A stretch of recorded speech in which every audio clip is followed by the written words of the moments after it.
far this week, we've seen many malnourished children, children complaining of symptoms of parasites, a couple injuries. We've had to do sutures on a construction worker's finger. This afternoon, we're hoping to see a lot of the men that work in the cane fields who come in with repetitive strain injuries.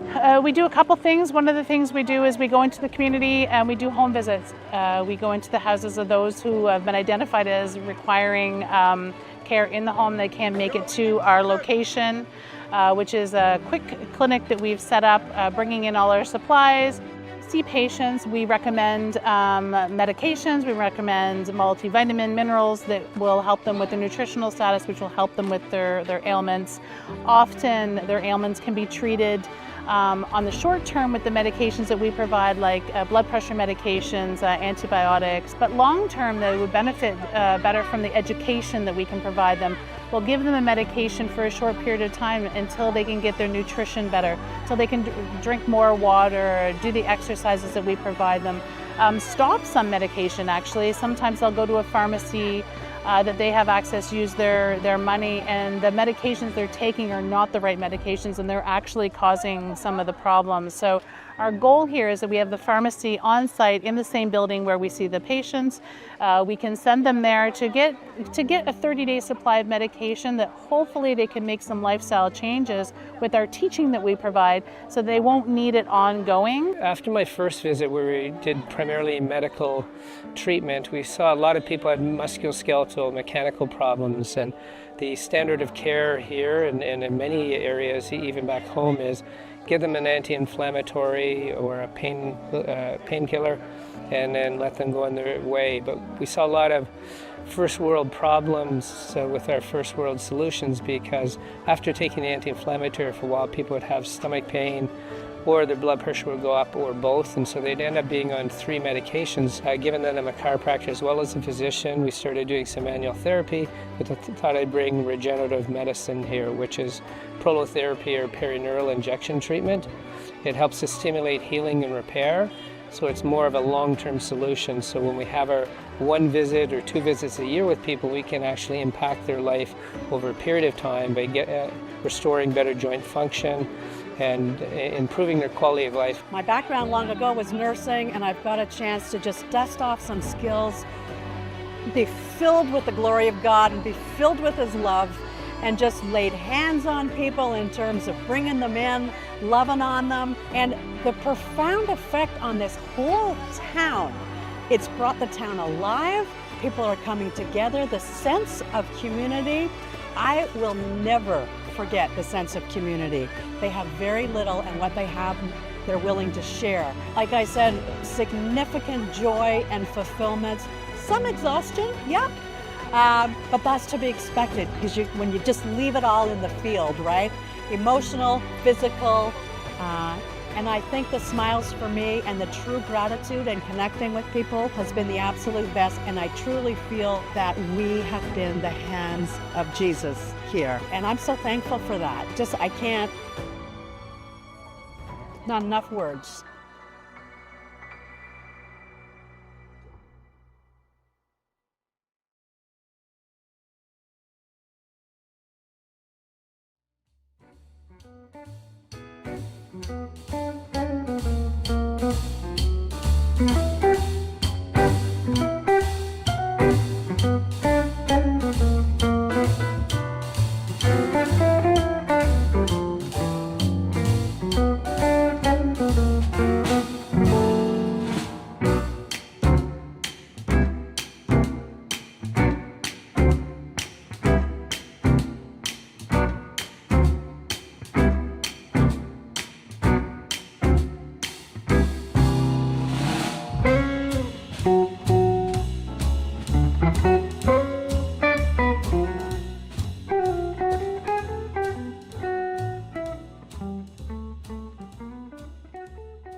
Beachmore Church is a church plant, so we're the sister church of Onaway E-Free, which is 20 minutes away from here, north of us.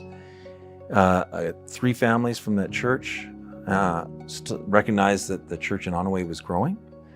So they got together and said, hey, why don't we start a small group here in this Beach Corner area? And as a result, they started growing rapidly. So it took 4 years, but then all of a sudden this land that we're on was donated. A small church building was built, and that became Beach Corner Evangelical Free Church.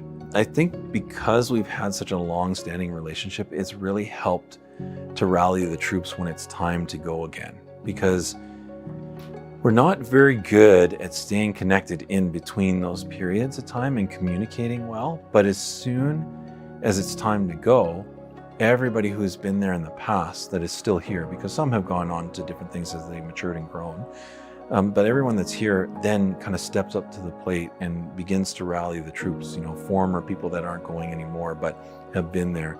It's just been a real big help. And plus, what's also been a help, two things. One is we've had a number of people that have gone on these trips and then have eventually gone back on their own and spent years in Peru working in other ministries because of the trip that we took them on. And one lady in particular married a Peruvian, and now he lives here with us. And he's now going this year, which is really just so cool because it really builds that connection with the ministry we're working with in another country, with our church here. And I love the long-standing relationship because then there's you know exactly what you're getting into, and it gives us the opportunity to say to them, we don't want to do what we want to do. We're here to help you guys. We believe in your ministry. That's why we're still with you. We just want to do what you have asked of us to do. And of course, this year it's new, but it just makes it so special because we know who they are, and we just are serving them, right?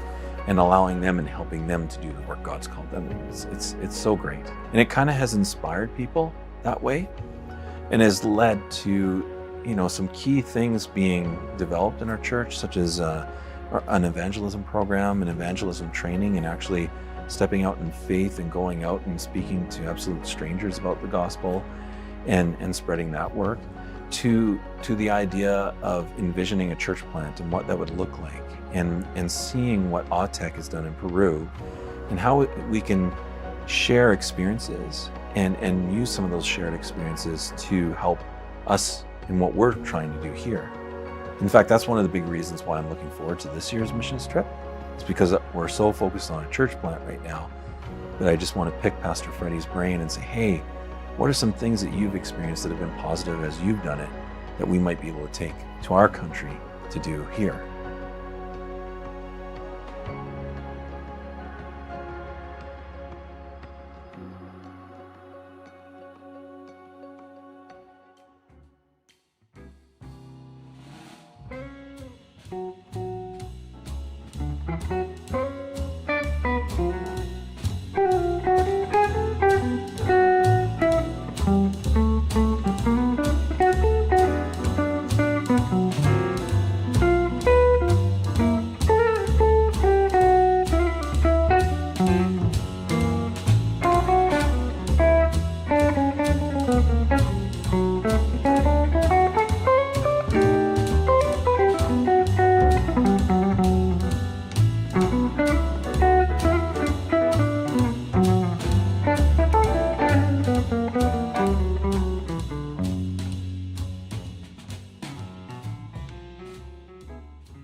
Cochrane Alliance Church has been around 45 years in this community. We got involved in Guatemala in 2010, so that's 15 years ago. I was privileged to go on the very first trip to Guatemala with the youth. From then until now, I have traveled every time we've had a youth missions trip. I love seeing the youth experience a different culture lots of them for the first time, and seeing how they are impacted and what they bring back to Canada. So it's pretty special for me to be able to see that. And I know that there's a lot of people in our church who have gone. I think we have over 200 participants who have gone over the years on a missions trip to Guatemala. So there's lots of people in our church who are connected with them because of that continued relationship. I think like expectation versus reality, I think one piece that made me a little nervous was like I've poured the odd piece of concrete in my life, but nothing to that scale. I've never bent rebar. I'm not a construction, like what value could someone like me actually bring? But they are so organized. They have very talented professionals with the hearts of teachers who were really able to put us to work and like get some, like teach us things in a way that we could actually contribute in a way that we felt like there's purpose to us being there, but actually making something happen. Like the kids there, like I was saying, like so many hugs, so much love, and like they had them praying for us at one point. Like they had these little kids just come right up to us and like be praying for us. And I was like, this is absolutely amazing. Or whenever they would pray, they would all get together and like everyone would pray all together all at once. And like every single thing that they did, it was like their number one priority was like was God, and through that they just showed so much love for us when we came there. The church is so much more than what we just experience and know here in Cochrane, and to know that really there isn't a lot that separates us, and we're all working towards partnering with God, establishing His kingdom here and now. And so to be able to do that abroad and in a different community, in a different context, I think has shifted the mindset and the understanding of our people to see that God is on the move in so many different ways and different places, and we get to be a part of that. And it takes away this us and them mentality to really be one of, these are people who I love and who I identify with. And we see that shift and take root even in the ways that they reach and walk with people back here. There's something that happens in unity and community that is unlike any other when you go and serve with people. And we've seen new relationships form, new communities form, new small groups form here. People take on leadership in new capacities. And so it's just exciting to see how that all is birthed out of a short-term mission.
This has been a game changer.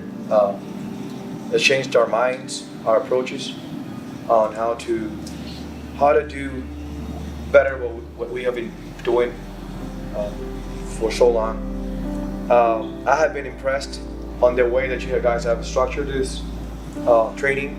I've been impressed that it's the first time that you take it out of Canada. That surprised me because you're doing a great job. This is perfect. The content, the structure, the timing, even sometimes we have to get it in quick. Your participations, each one of you, has been perfect. But also I want to take it, just highlight that I've never seen anything like this.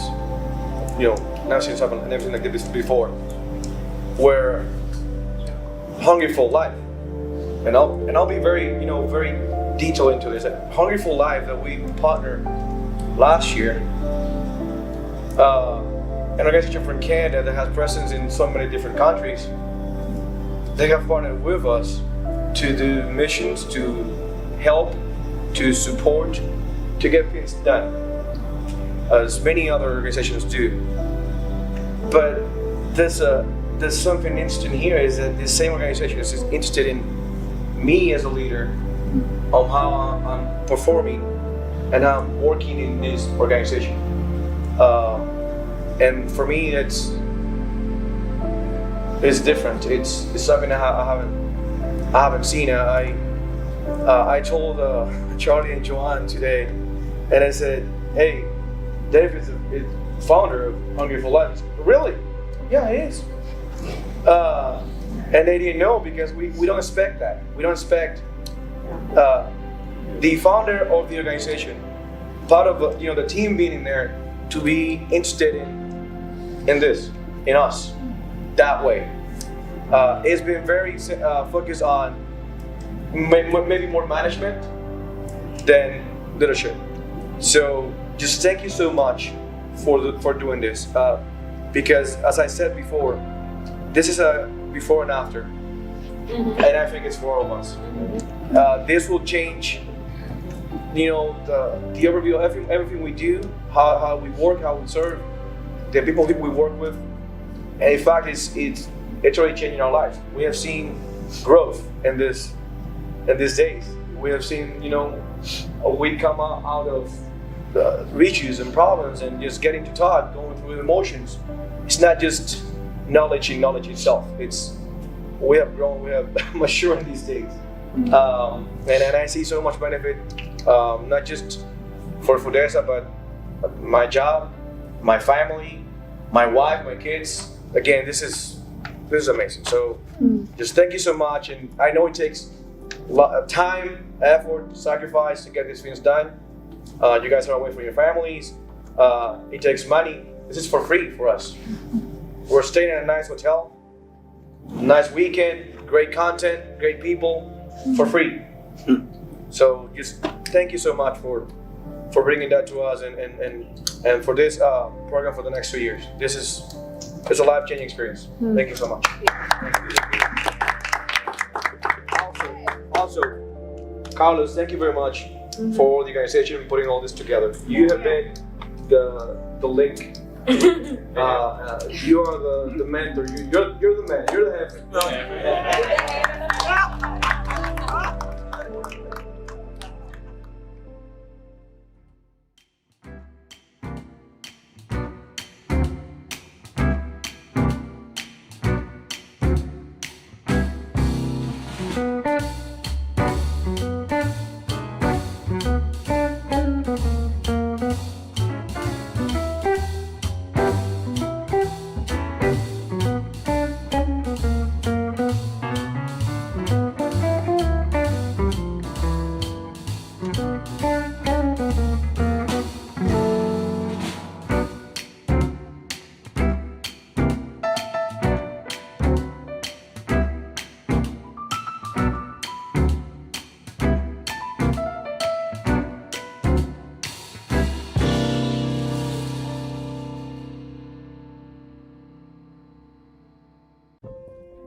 I've never really heard about missions where people do support team building or raise funds for their support.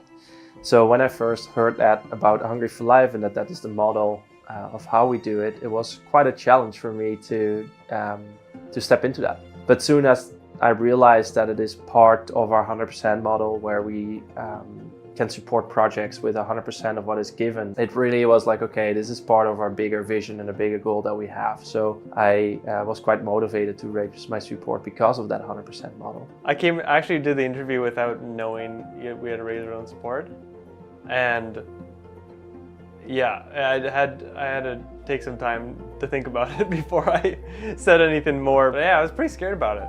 It was not something I ever wanted to do, and like asking for money, and like it just like, yeah, felt like begging, or like, even though I grew up in a missionary family, I just didn't feel like that was something that I should do. I was really excited about the ministry and the work that I was going to do, but I felt like I was having to come to people and say, could you please maybe support me with this? And through some of the coaching and work that the organization I first worked with did with me, helped me see it from a different angle. It helped me understand that I'm actually giving people the really exciting opportunity to do this together with me. They might be running a successful business, but they don't have the time to be a missionary. And so their contribution to the ministry work is their finances, and they get to be part of that journey. Yeah, I've been involved in other mission organizations before, and so I was really familiar with support raising, and that was something that I've had to do working in these other spaces and other organizations. I think what felt really refreshing coming into HFL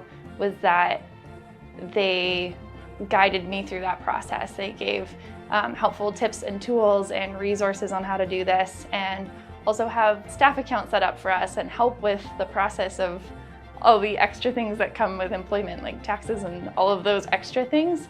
And that was something that I hadn't been used to previously, that structure that came with support raising. And so when I heard that that's how HFL ran that and how they had that set up, it felt really refreshing. It is a step out of my comfort zone, of course. Like, you want to make money, you want to be wealthy, you want to have opportunities to grow your income, and it's easier to work for a company sometimes than it is to raise your own support. But God has met me in that, and He has shown me that, like, there is a really big group of believers that believe in giving, and I'm part of that as well. But then to be on the receiving side of that also is very beautiful. It's a continual reminder that, like, I am not my own provider, that He is my provider, and that He uses all these people around me to help me do what we get to do. Living in this dependence on God for everything, it's really easy to maybe work in a job or in an area where the harder I work, the more I get paid, the more hours I put in, the more I get paid. But instead to go, you know what, I'm going to work the hardest I can. I'm going to put the time in, and God blesses that. God also, sometimes the least place you expect it, provides support. And so He's teaching me to be dependent on Him, to not think I can do it on my own strength, to think that, to understand that there's people out there that want to be a part of this journey, and to give them that opportunity and to do it together.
All right, everybody, we're starting the program.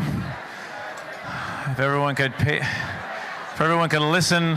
Oh, you know what? You know what we need? I think we need to, I got an idea. How about an intro song so they know the show's starting? Can you give me something? I'll walk off stage and give me something peppy so that they know to stop talking to each other and listen. Okay, hang on.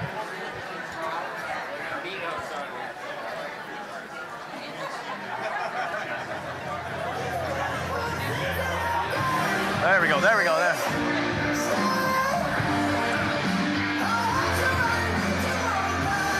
Yeah. That's perfect. Look at that. Look at all the Mennonites getting nervous on that. Is this a dance? What do we do? Just sit there. You'll be fine. Welcome, everybody. Welcome to the Hungry for Life Gala. Is it a gala? Do we call it a gala? You guys make the rules, not me. My name is Leland Clausen. I had the privilege of hosting last year's, and I don't know, there was feedback forms, so the fact that I'm here, it's your own fault. You could have fixed it. I was actually just in Winnipeg yesterday. I was in Steinbeck doing a fundraiser event there, and it was green. Everything was green there. Like I was expecting snow. Like growing up in Saskatchewan, like November 15th, we got a foot of snow. Halloween every year. I remember we'd show up for trick or treat, and they'd be like, "What are you wearing?" And it's like, "Well, under the skidoo suit, I'm a cowboy." Do you know what I mean? Like it was cold, and there was green grass. There was a guy combining. There's a guy harvesting. November 15th, he was still harvesting. I think he was just an old man with dementia, but still. I saw it in the field. He was doing it. You guys are going to be a good crowd, I can tell already. I can feel it. I should have filled out a form from last year. I remember now. Now it's all coming back to me.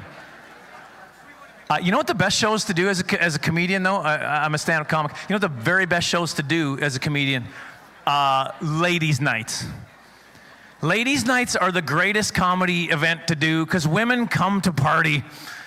Fellas, you don't understand. When you're not there, the women are just like, woo! She has so much more fun without you, sir. I don't know why that is. You seem fun.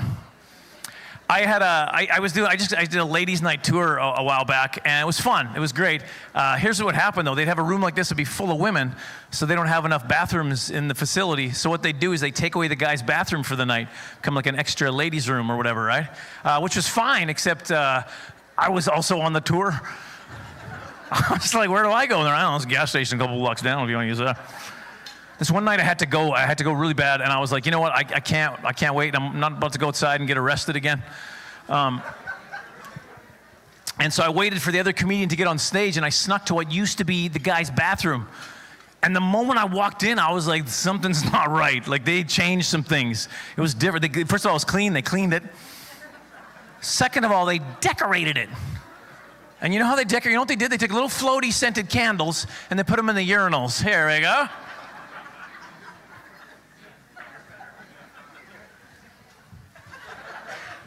You know how hard that was not to put that out? It's a trick to... I'm kidding. I'm joking. I put them all out. It was a game, 4 for 4. I wasn't sure if material was going to work because last time it didn't, but I thought I'm going to dive in. I'm gonna do this anyway. I haven't done a ton of stuff in Canada, actually. I've been ever since COVID. I've been spending a lot more time working down in the U.S. because I couldn't work here for whatever it was, 4 years or whatever we did. So I was down there working a lot. It wasn't 4 years. Everybody's like, really? Was it that? No. But here's the thing. I came back to Canada to do a show. I still live here. I live right near here. And I came back to do a show on the island, okay? So I was so disappointed. It was like a year since I've done a show in Canada, and I was so disappointed in my home and native land. And here's what happened. I was taking a ferry across to Vancouver Island. We were going to Nanaimo or something like that. And I just finished parking my car, okay? And this other guy just finished parking his car, and he was putting the club anti-theft device on the steering wheel of his car on the ferry.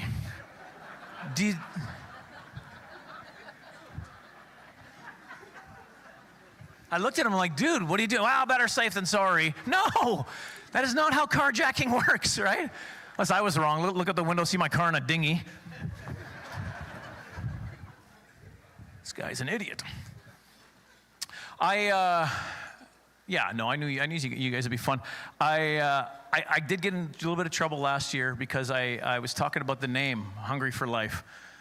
Do you remember, anybody remember that? This lady's nodding, yes. Well, here's the thing, I was just saying, it's like Hungry for Life. If you don't know what the organization is, it sounds a little bit pessimistic. Right? It's like, oh, here's an organization, Hungry for Life. Oh, so it's just for life? Like they can't ever fix this? What are we doing? I'm just saying, I got in trouble for saying last night, for example, I did a show for Envision Community Living was the fundraiser. Envision Community Living, and what they do is they people with a disability, they help them integrate into the community. And that was in Envision Community Living, not Disabled for Life. Do you know what I'm saying? Do you understand what I'm trying to say? Do you see how that can maybe not be?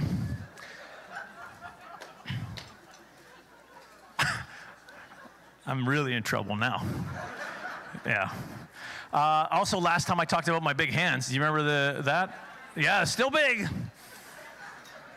For those of you who didn't see. They're big. They're big. Well, here's the latest thing I discovered with my hands on the plane ride home today. When I cough, I cover other people's mouths. So that's no good.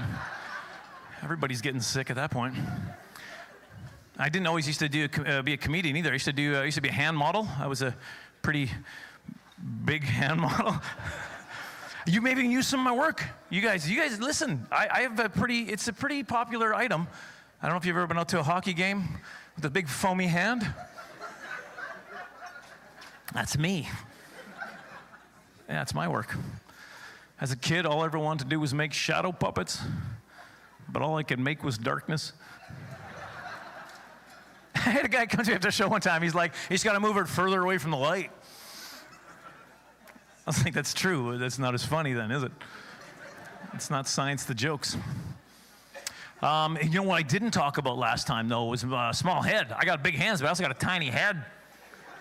It's true. If the proportions are not, I'll give you the numbers to get an idea. Glove size, 4XL.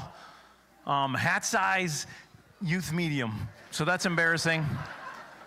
Seriously, I bought my gloves at Big and Tall, and my hat's at Baby Gap. I was like, oh, this is embarrassing. Here's how you know your head is too small for your hands. You shouldn't be able to touch both your ears with one hand at the same time. That's how you know.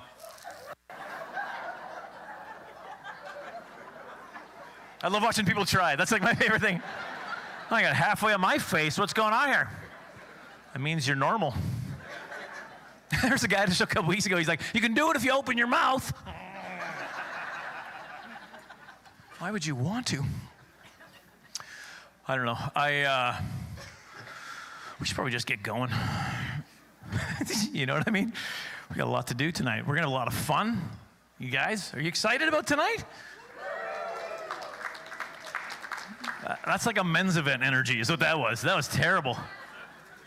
Men's events are the worst to do. Worst. Every one of the men are just like if you do a men's breakfast or something.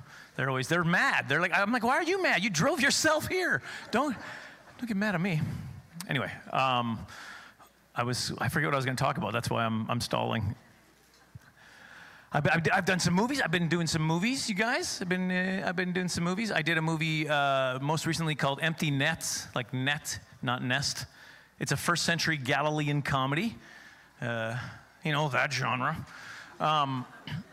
Well, have you heard of the show The Chosen? You heard of The Chosen? Yeah, it's not that. But we did shoot it at the same studio they did their first 2 seasons at. It's in Texas there. It's a little comedy. I grew up my beard. I looked pretty convincing, I like to think. I did another movie called Extraordinary, based on a true story about an ultra-marathon runner, where I played the ultra-marathon runner. And that was fun. Well, Kirk Cameron's in it because it's a Christian movie and legally you have to have him in it. A lot of people don't know that. There was a kissing scene in it, though. There was a kissing scene in the movie. And I'll be honest with you, I had to kiss my movie wife. Was disappointed in my real wife's reaction to this when I told her.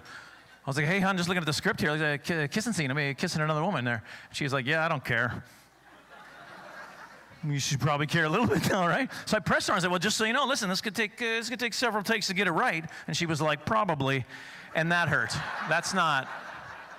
Oh, that's your favorite joke, is it, of the night? Thanks. You guys are a little mean. You know, I was doing this, one more thing, and then we'll get this show rolling. But I had this tour where I was doing these date nights, these marriage date nights, and I wanted to give a little substance. I didn't want to just be making jokes. I wanted to add. So I read, and I'm not a big reader. Don't like reading. It's hard when you have ADHD. You know what I mean? It was called You and Me, You and Me Forever. It was by Jackie Chan. It was by Francis Chan, not Jackie Chan. That's a different book. He did all his own stunts, and it shows in the book. No, it was Francis Chan. Have you heard of this book? It's Marriage in Light of Eternity. Got me thinking. It messed me up a little bit, to be honest with you. They were talking about the chapter when the Sadducees were talking to Jesus, and the Sadducees believe in the resurrection, and they're trying to chirp up Jesus, right? So they're like, hey, Jesus, so there's this woman, here's a story, and you tell us this, we got a question for you here. There's a story, this woman, she married this guy, and then he died. So then she married his brother, and then he died. So then she married the next brother, and then he died. 7 brothers, Jesus, 7 brothers. So when she gets to heaven, who's she married to? And I remember thinking about that, and I was like, yeah, I don't think she's going to heaven. 7? She's a serial killer. That's what that is. And how stupid are these brothers? 1 through 3, maybe coincidence, you could argue. But 4 through 7, you guys are idiots. Brother 7's a moron. Brother, how amazing is this woman? She must be so amazing. He was like, I know what's about to happen when I go up on that cliff. She's gonna push me over. But I gotta take a chance. I just gotta see. No, but what messed me up is what Jesus said. He said, you're not given into marriage the same way in heaven, on earth. It's different. You don't, it messed me up a little bit, because I was like, wait a minute. So when I get to heaven, I'm not married to my wife. Are we married though? Or what is this? How does this look like? Messed me up a little. My wife's my best friend, right? Is she still my best friend? Certainly won't be any extracurricular activities, you know? I said to my wife, she's like, sounds like heaven to me. And I was like, all right, that's how I planned to end on. That was where I was going to end. It was going to be the ho, ho, ho, ah. But it was a little more hesitation there than I thought it was going to be. All right, we got to get this moving, though. Too bad. I chose wrong. We're going to have some fun tonight, though. And by the way, we have a $250,000 goal tonight. And that's nothing, right? That's 1 quarter in comedy.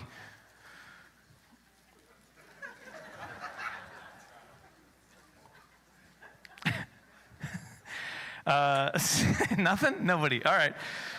$250,000 goal, and that's basically that's for Hungry for Life operations. There's a lot of operations, a lot of work that goes into all the different aspects of the ministry, and so that's what it's going into.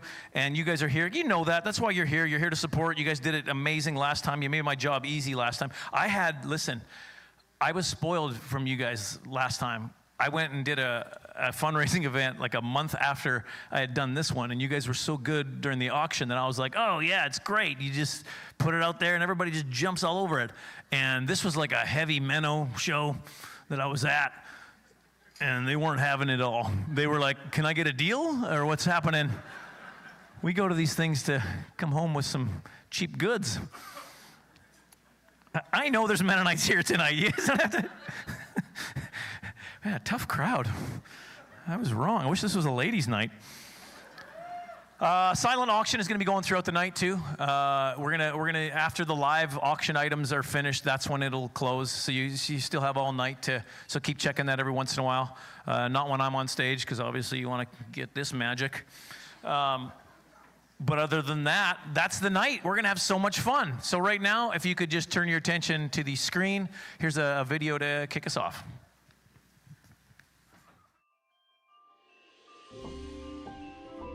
Picture this: 400 people coming together with a shared goal of addressing physical and spiritual poverty, trusting God to provide $250,000 for our operations. hearing about lives being transformed, children receiving education, people being fed, clean drinking water. How exciting is that? This is our 22nd annual gala, and I want everyone to journey together through stories of this vision actually happening. Tonight will be about dreaming together, picturing a world of thriving global communities. I wonder what a preferred future looks like to the guests who are coming. Oh, what we need is a vision board out in the lobby, and we'll call it The Big Picture. And we'll have cards in front of everyone at their table, and they'll be able to write down what a thriving global community means to them. And they can all pin it on the board. It's gonna be great. I know there's going to be dreamers and visionaries in the room. People that think of a world where our God is so big, anything can happen. I wonder what will.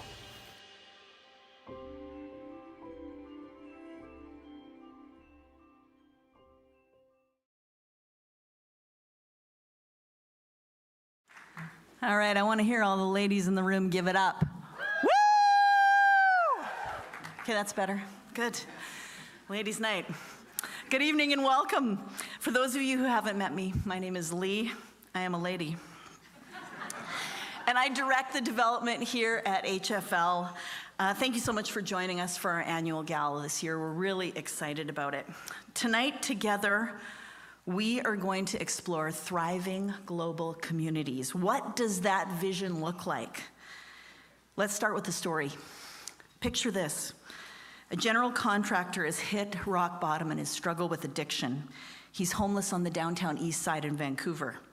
He connects with a Christian recovery program, and they encourage him to go to church, and he chooses 10th Church.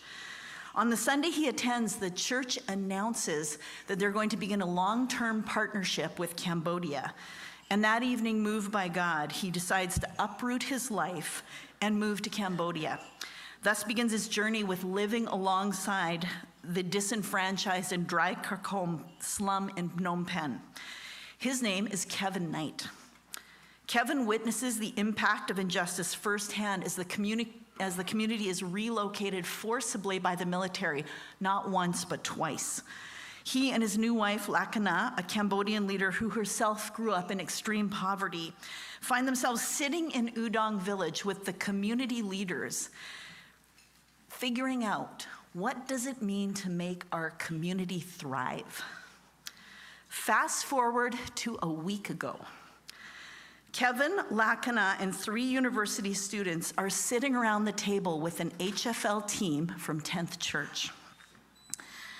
The girls at the table used to be elementary school students in Mango Tree School, which Kevin and Lakana founded through their nonprofit Manna for Life, who is one of our international partners. The students share how they love Lakana, they love their studies at university, and they love Jesus. Well, Manna for Life walked alongside these 3 girls to help them graduate from high school. And these girls all came from that slum that was relocated. All of the girls were expected to work instead of go to school to help their families. All of their parents or caregivers made minimum or worse wages, even by Cambodian standards. And none of the girls expected to go to school for long or to graduate, or to ever experience any kind of professional training of any sort, much less university. One of the girls shared with us how she used to be called the girl from the hole because the slum community was relocated in a low-lying floodplain, so it was lower than the rest of the community around it. Her teacher turned a blind eye to the bullying that she received, even ignoring it when students beat her up on the way home. She was in grade 2. She didn't want to go back to school, and it took a little convincing for her to go to the Mango Tree School, and now you can see her on the screen there. 6 Manna for Life students have graduated from university, 5 are in university, and 35 are finishing their studies and on the way to some kind of professional training. All of these students will be the first student in their family to graduate high school and go on to any professional training. Can you picture a world where this true, extraordinary story is the norm? Wouldn't that be amazing?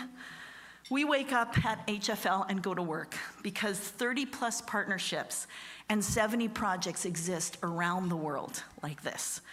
Kevin and Lakana and these girls and 10th Church team are all experiencing spiritual vibrancy and human flourishing. We want to begin tonight with the imagination, vision, a picture of the future that inspires passion in us.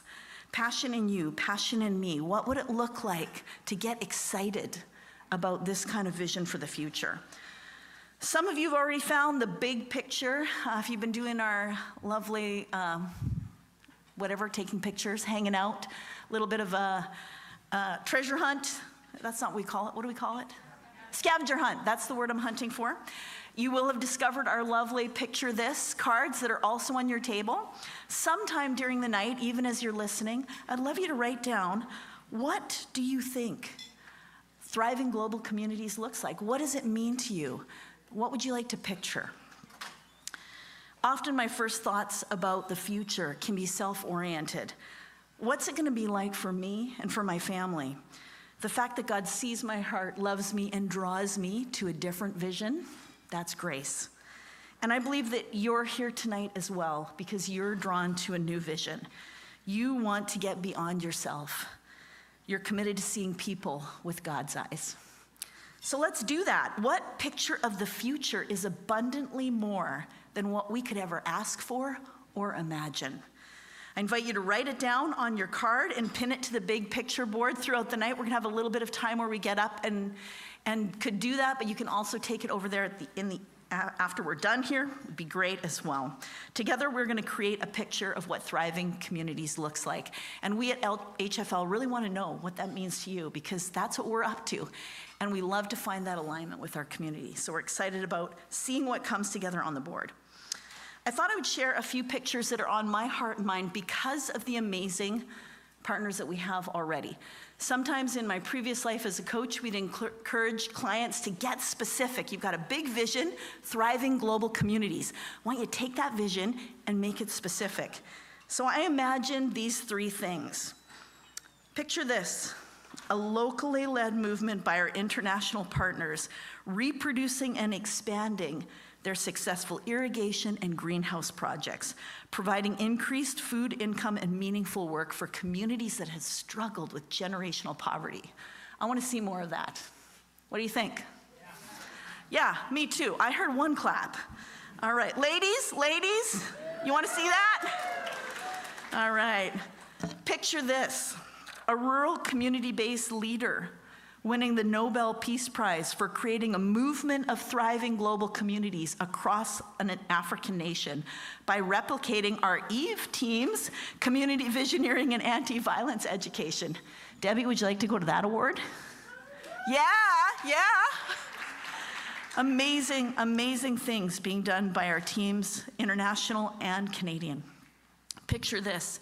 In the mind of one of our students at one of the many school projects or many education programs that many people in this room have supported, what if an idea came out of one of those students that leads to a cancer breakthrough, peace for Haiti, stronger government in Guatemala, the equalization of girls with boys graduating in the Dominican Republic? Would you like to see some of those things?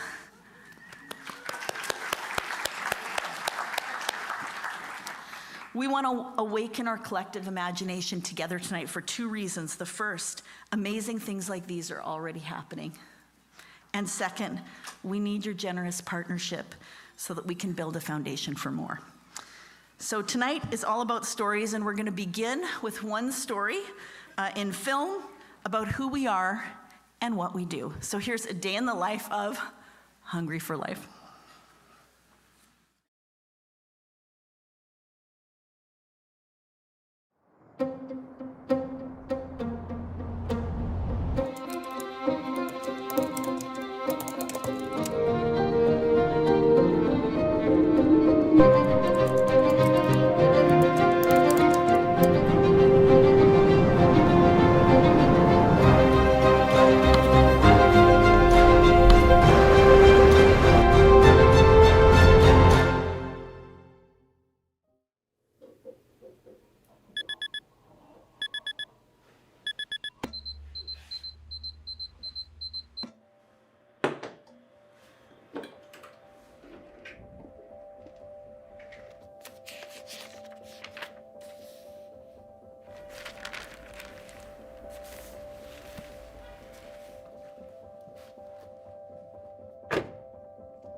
Hola Adelina, ¿qué tal? Hola Elise, ¿cómo estás?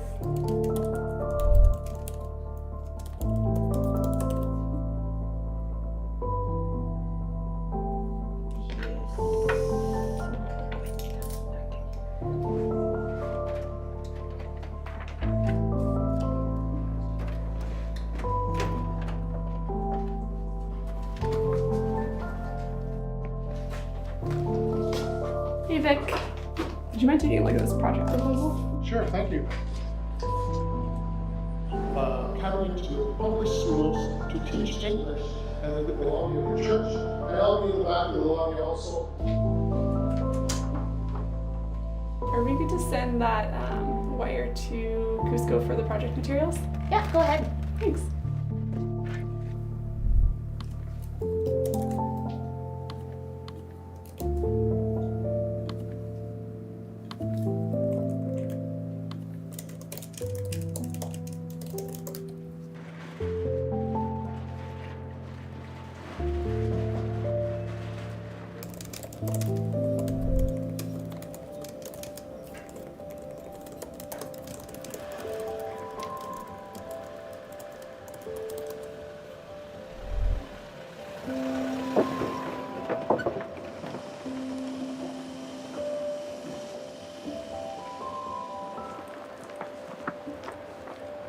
Hola, ¿cómo estás? Muy muy kikochu. Temprano chamgits.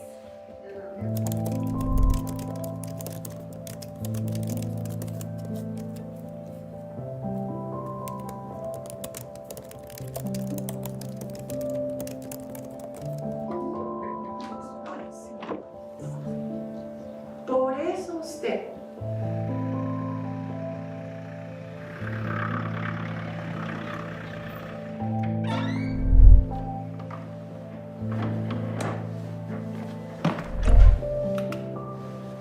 Adelina just texted a couple hours ago and the team is back and it sounds like it went really well.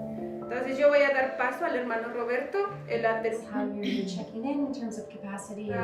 También se hizo una coordinación. I just met with Vic. He got back from the final team meeting with the church and he said it went really well.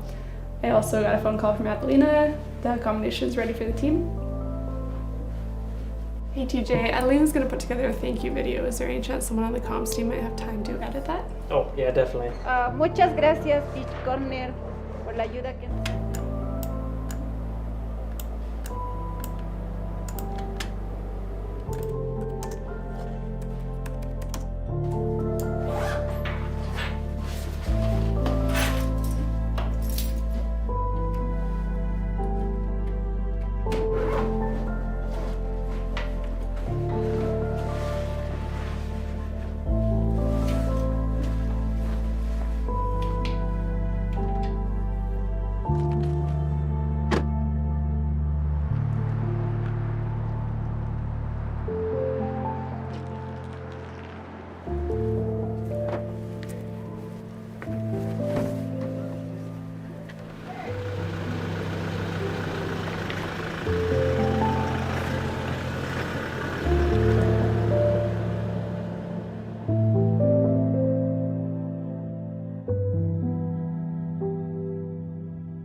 You got a picture of our day, but it's also why we exist, to facilitate and bring together an amazing Canadian partner with an amazing international partner and make great transformational relief and development happen.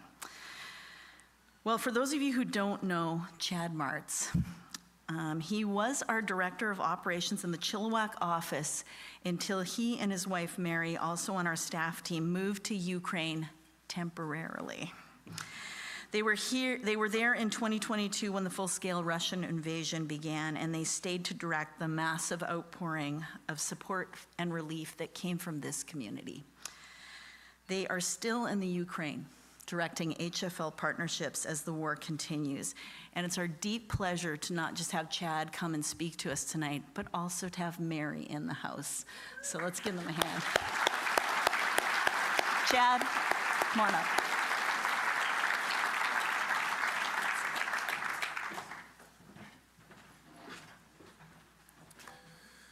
Good evening, everyone. You need to give me just a second to absorb this uniqueness for myself, as it's a bit of a contrast, as I was only 2 weeks ago leaving the conflict zone near the front lines. And now standing here with you in freedom and safety is a fairly, like I said, big contrast, but happy for the opportunity to do so, as I feel like I can give a unique perspective of one who has been on the Canadian side mobilizing and equipping churches and groups to directly implementing projects alongside our international partners. So I know there's a lot of new faces here tonight, and just so you're aware, we're not an organization that has offices set up in the different countries of the world we facilitate projects in, but because of this uniqueness of responding to a country at war, as was mentioned before, my wife Mary and I live full-time in Ukraine to directly oversee the projects being implemented. Hungry for Life enables local Canadian churches and groups to directly be involved in compassionate projects in developing countries.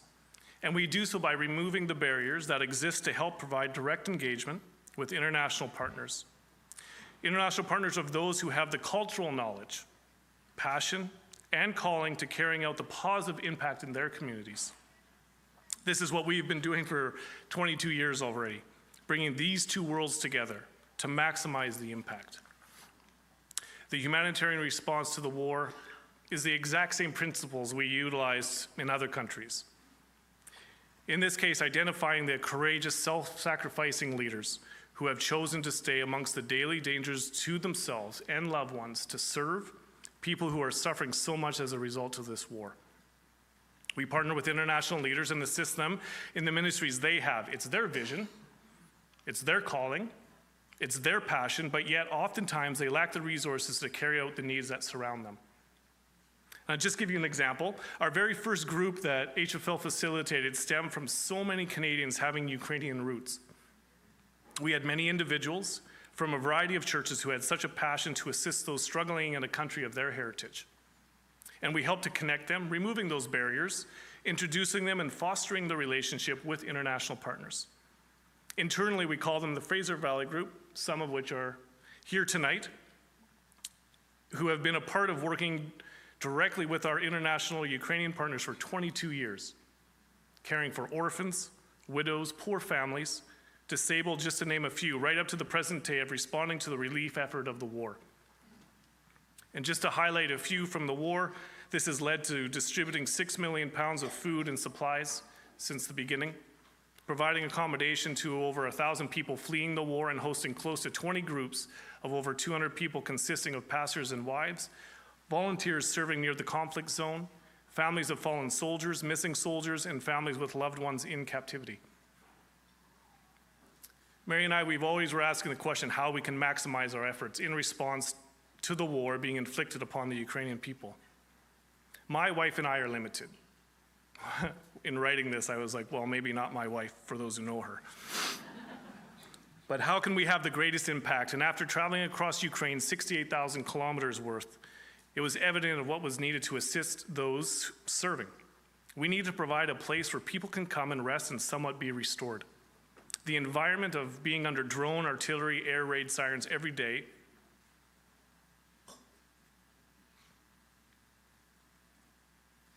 will wear anybody down. And over the past year, we've been constructing a retreat home to meet those needs. If we help the leaders who are supporting the hundreds, that's how we can maximize our impact. And many of our international partners in Ukraine work with families of fallen soldiers, to which the retreat home that was constructed has become an extension actually to their ministries. It's not just a home, but an environment to which they can share their stories, cry, scream, build relationships with others who have lost. This is a place where we can be the hands and feet of Jesus to those who have lost, to express his love and care towards those who are suffering. When times are the darkest, it provides the church the opportunity to shine the brightest, as the overwhelming need is caring for those who have suffered immeasurably.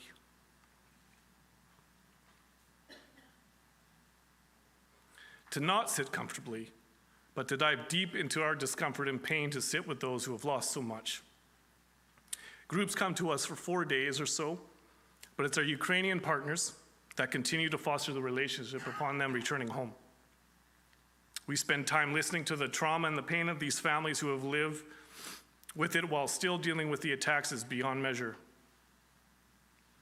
We have been shown video of husbands being killed by drones, listen to how their daughters sacrifice herself by throwing herself upon another soldier to save him from a blast, or how a mother and father pleaded with the Russian occupiers to be able to retrieve the body of their only son that was killed by a tank, picking up the remains in a garbage bag.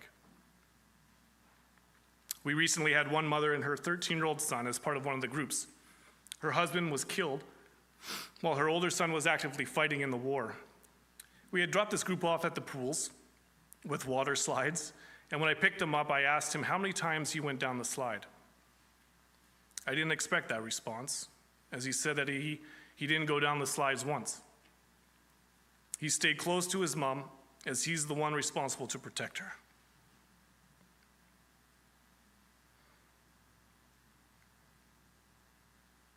He would not leave his mom's side. We hold the hands of children who will never have their own father's hand to hold. In addition to this retreat home, and the ministry has given other Ukrainian people the opportunity to participate in caring for the suffering. We provided the environment and the opportunity for others who have stepped up to contribute. Local Ukrainians who want to care for the families who have had their children killed defending the country to which they get to live in. And pointing back again to HFL's model of presenting an opportunity to do something about an injustice and having direct engagement through teams does the exact same thing. As an organization, we are not just facilitators, but we are also motivators. I want to take this opportunity just to share about one of our partners, Andre and Anna, who lived under Russian occupation for 8 months.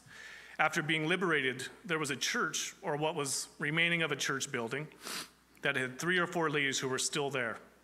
The church leadership was able to flee in time, but left a void of any pastoral care for this specific church. And our partner was able to help provide spiritual care for those remaining and began traveling 30 kilometers to and from.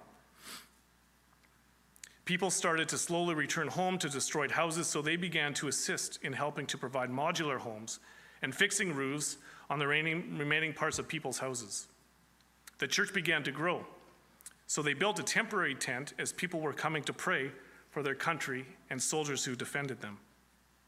They then began providing food in and around neighboring communities to help provide for the needs of people, to the point that they even planted a church.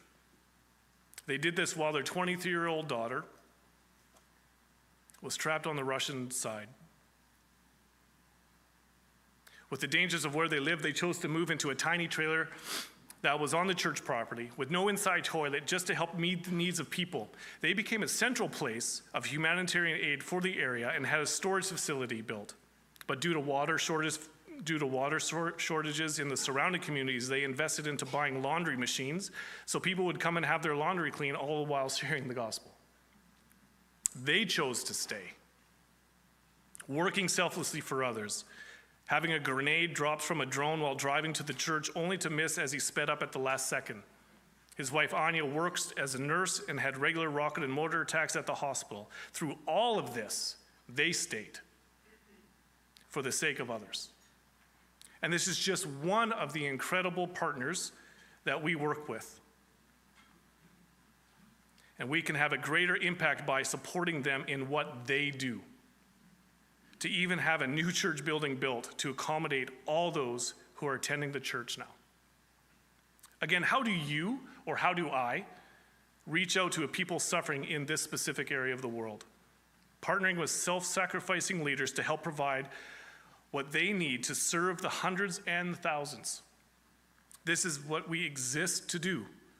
removing the barriers that prohibit others from being involved in immediate and long-term positive change, being the hands and feet of Jesus through a motivated universal church. And I'm trying to provide you a picture of what it looks like, but this is a picture I get to see each and every day being played out. Combating the evils that are being inflicted in this world by caring for the lives of those who are suffering so much. We do not have this impact in Ukraine or the other countries that we facilitate projects in without what happens directly here tonight. This event continues to be a foundational event for the ministries in which we serve. The beauty of it is that it gives us all the ability here to be a part of something so much greater than what we could do as individuals. And I thank you for that.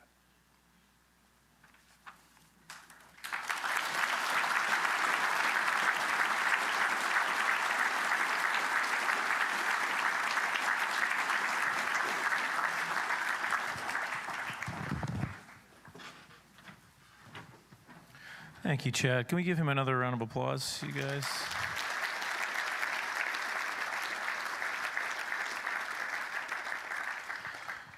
People always ask me as a comedian if I'm ever serious, and yes, I can be serious, especially when I hear stories and impact like that, and then especially when you can hear your heart, Chad, and it hits deep for all of us, I think. And that's why we're here. That's why we're here. That's why we're raising money for an amazing work that Hungry for Life does.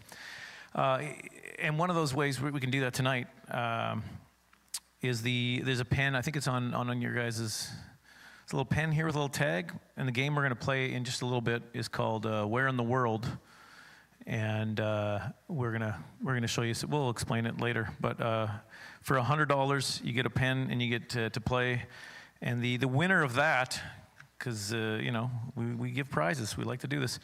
Is a helicopter ride for two across the Fraser Valley. I think did we auction that last year? I think it was a pretty big item last year. So it's a different game than we did last year.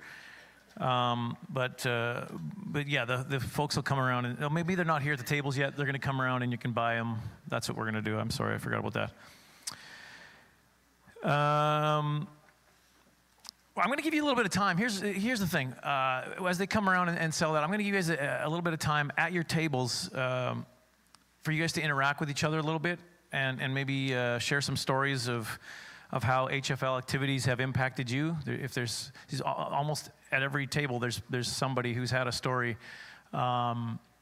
So let's just take a couple minutes while people are buying pens to share the stories. And if there isn't someone at your table that has, then just raise your hand, and some staff will come along and tell you a little bit about some stuff that they've been involved with as well. But it's an important part, I think, to share a little bit of that. So we're going to do that for a few minutes here while staff comes around, and you can order your pens as well.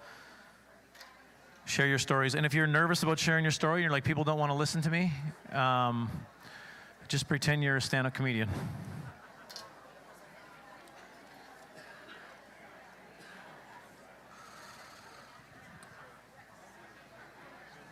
I think I'm live. Hi, my name is Ruben. I'm on the live stream right now. I'm just going to walk around tables to hear some stories if possible. We're selling pens for sharing stories. You're doing good, Leland. You're totally fine. Hello, everyone. Totally fine. Have you guys heard a story from HFL before? Trip experience at all? No, my name is Ruben. I work with Hungry for Life for over 3 years now. And I see that you're Brian's family. And a couple months ago, I went with Brian to Guatemala.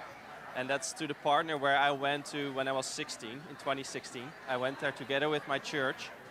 And we went to the same place as we went 8 years ago, or 9 years ago now. And I got to see the impact of the program that we did. The building that they built there when we were there is now an operating after-school program. So they're training girls and women and kids in the school now 9 years later. So that's one of the stories I had with Brian, was to go back to one of those projects. So it's really wonderful. So I hope that Brian also shared a lot of stories from his trip, but it was really wonderful. Thank you so much. So,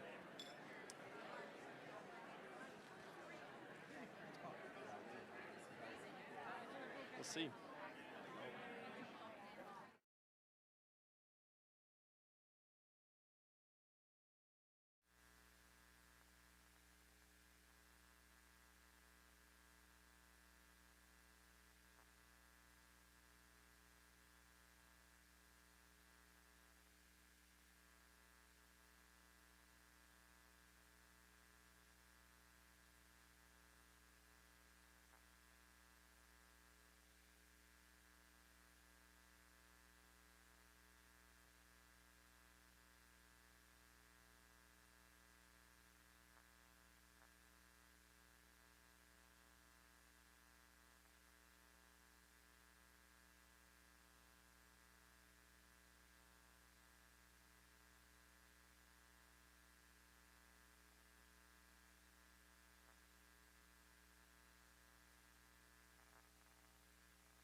Well, you know what I mean.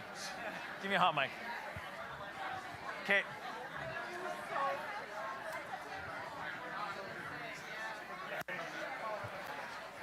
Pen. Oh, hey, folks. Once again, I did a stellar job of explaining things. Let me add some info. You pay for the pens with a QR code, and then you select pen. And it's $100. It's 2 is the max for a person to play in this game. So you can only get 2 pens per person. That's how we're doing it. And we'll start in just a couple minutes. So grab them up quick.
All right. All right, you guys, it's time to play Where in the World. Has everybody got a pen who wanted a pen? Is there anybody here that needs to get a pen yet? Just raise your hand and we'll get it to you. It's the last call for pen. I think we're good. Because you guys don't know what the game is. I should have explained first, and then you would have played, sir. I can tell. You know what? I got to do this again. I got to all the tricks with you guys. I got to do all the tricks and tools. If we're going to do a game show, we should maybe have a theme song to the game show. So let's do another theme song. Where in the World game show. Hit it, Chris, please.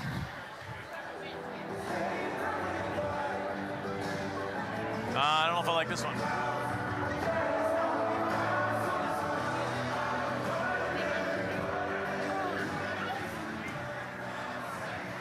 I think I need more energy. I don't know. I was B+. All right, let's play Where in the World. If you have a pen and you have your card, flip that card around. By the way, in the front of the card, all the countries that HFL works in are there. Those are the answer. That's the answer codes. It's those countries that are going to be. You're going to be putting 1 to 10 based on the pictures that you see. So we're going to see a picture, and you're going to go, "Oh, that looks like." I don't know, whatever the country is, and you're gonna write that in that slot, okay? Is that all? Is everybody got it? Everybody know? This is why I would never be a teacher. This right here, I would never, ever want to be a teacher. Everyone, don't they always do the thing where everyone raises their hand? See, it won't work here. It's not gonna work. All right, you guys ready to play? That's just terrible. All right, we're gonna play anyway. If you missed out on it, it's your own fault. Yep. Maybe he's talking to somebody else. Okay, so let's put up the first slide in Where in the World. Here we go. Number 1. One of the countries on the front, just right in there. Number 1. We'll give you about 30 seconds to do each one of these. And do you know how to?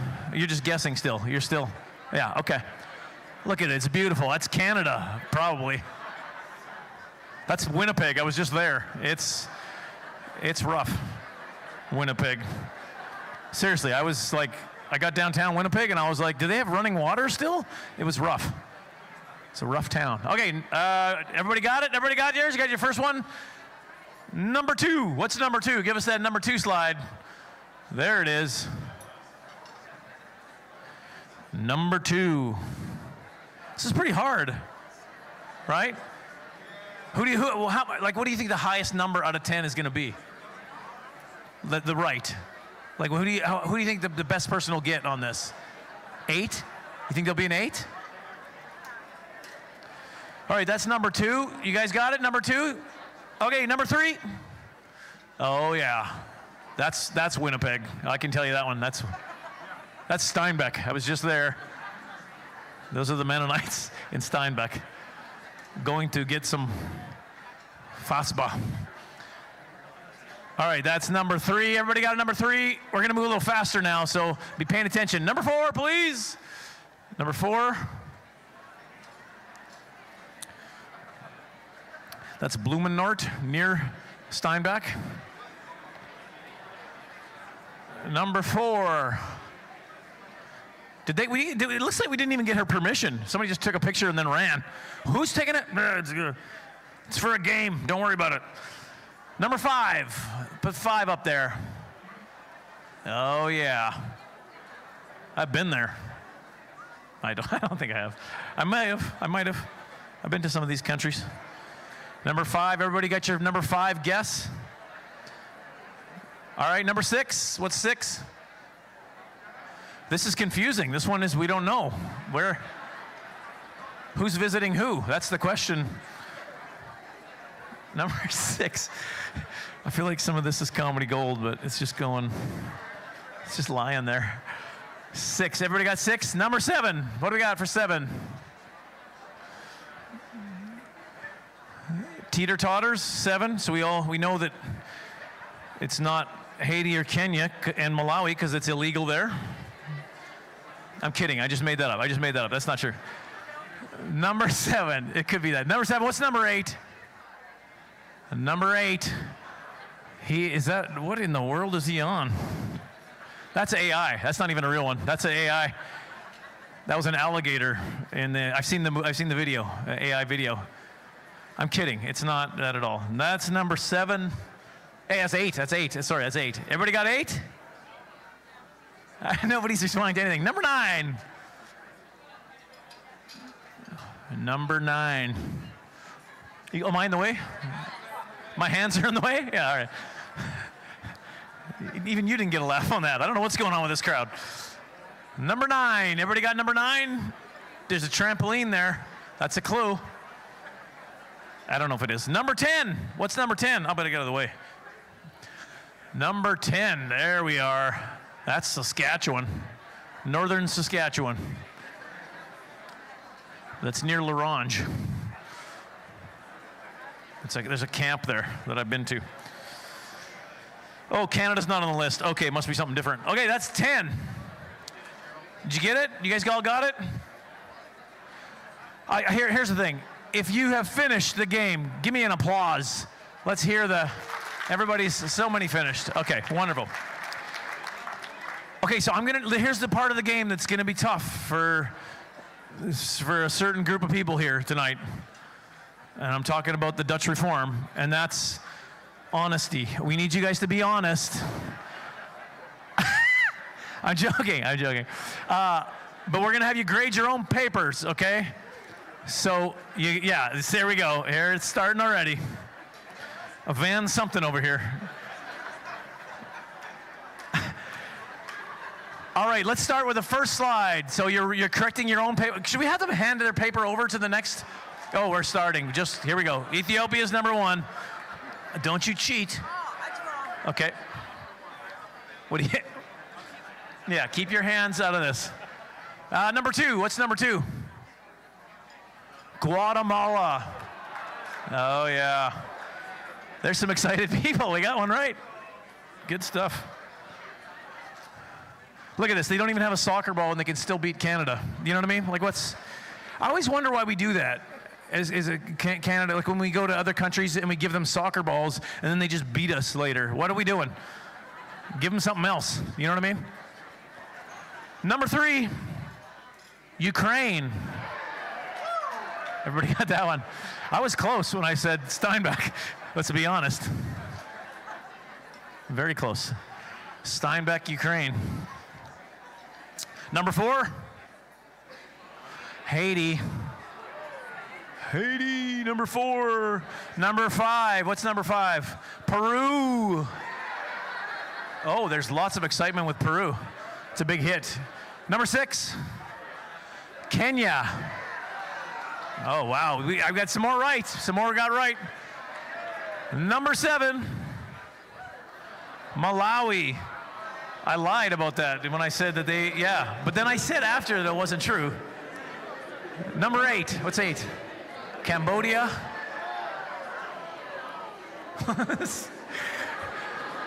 Number 9, what's number 9? Mexico. And number 10, what is number 10?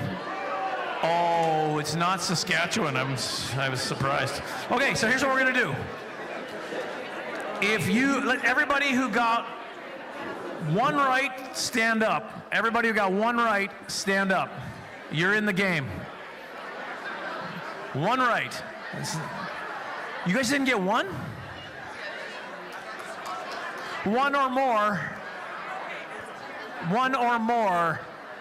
Yeah, because then I can eliminate by the doing. Okay. Whoever got 2 or more, stay standing. 2 or more, stay standing. 3 or more, stay standing. 3 or more, stay standing. This is pretty good. I'm impressed. 4, stay standing. 4 or more. I didn't change the, 5 or more, stay standing. 5 or more. Oh, it's starting to get down to it now. 5 or more. Okay, we're gonna go to 6 or more. 6 or more. Oh, I don't even know if I believe you. 6 or more. 7 or more, stay standing. 7 or more, stay standing. Look how many we have. You guys just beat most of the staff. 8 or more, stay standing. 8 or more. 8 or more. We got 3 and then the lion guy. 3 and a liar. 9, I'm kidding. 9 or more, stay standing. 9 or more. Maybe you're doing it wrong. 9 right. 9, did you sit down? I think we have our competitors. You guys are doing the sudden death. Come on up here. Yeah. Sudden death. There's even a buzzer, you guys, with sudden death. Come on up here, gentlemen. Welcome to the game. Welcome. I believe you. I was watching pretty close. So stand on either side of it. And here's how it's going to work. We're going to show a picture right behind you. And whoever buzzes in first gets the guess. And again, it's all these same countries. I'll even leave it right here so you can see them. And we're not going to, it could be any of the ones that have already happened. All right? So whoever buzzes in first on the first guess gets the guess, okay? Gets the guess. And if you're right, then you just won the trip. This is exciting. I think we need to get a little bit more excited now because we're giving away. Yeah, your head nod was enough, sir. Yeah, oh yeah. All right. In 3, 2, 1, give us a picture. Sudden death photo 1. Okay, there's the first guess. What are you saying? Peru? Peru is. Oh wait, I think we're gonna. Is it Peru? I mean, it is, but I thought you'd put it up there. It's Peru. You're the winner. Philippines? Yeah. Well. Wow. Hey. Wow. That built up. That built. He just won a helicopter ride, Fraser Valley for 2. Who are you bringing? This lady right here? Or me? You're bringing me? Yes! Yes. I'm glad I helped him cheat. All right, and right now we got another video, and then we're gonna be doing some more stuff. So right now, watch this video. Is this in your way? I can move this. You're fine.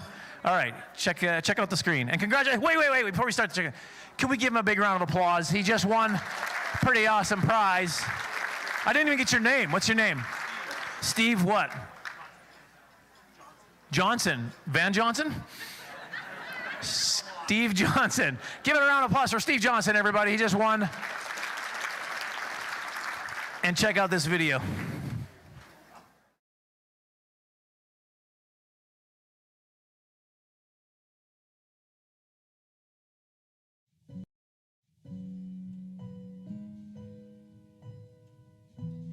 Hola, mi nombre es Adelina Olivares.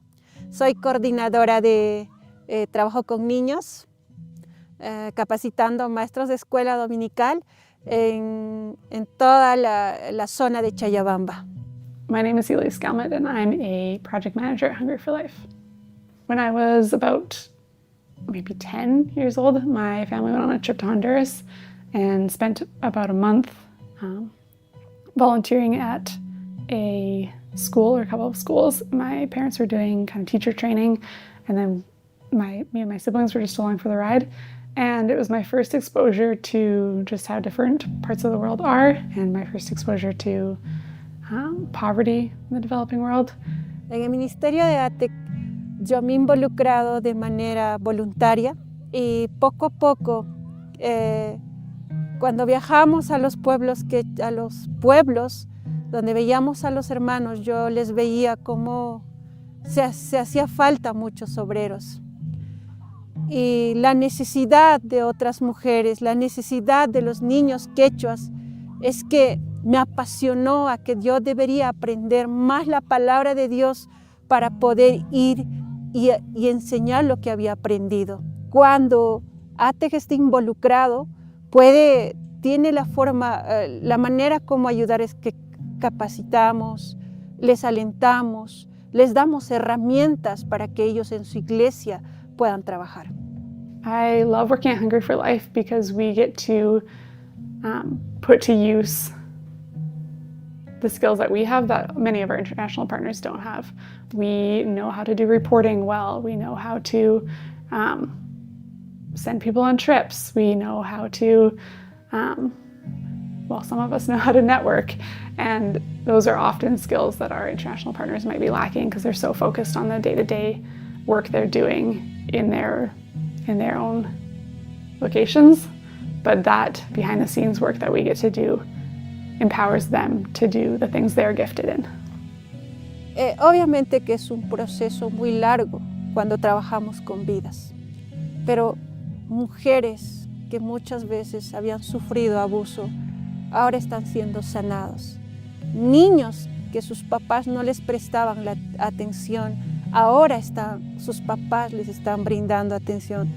Y también las iglesias que no tomaban tanta importancia en los niños, ahora los están atendiendo las iglesias. Sí, es un proceso, no ha sido fácil, la jornada ha sido difícil, pero está habiendo cambio.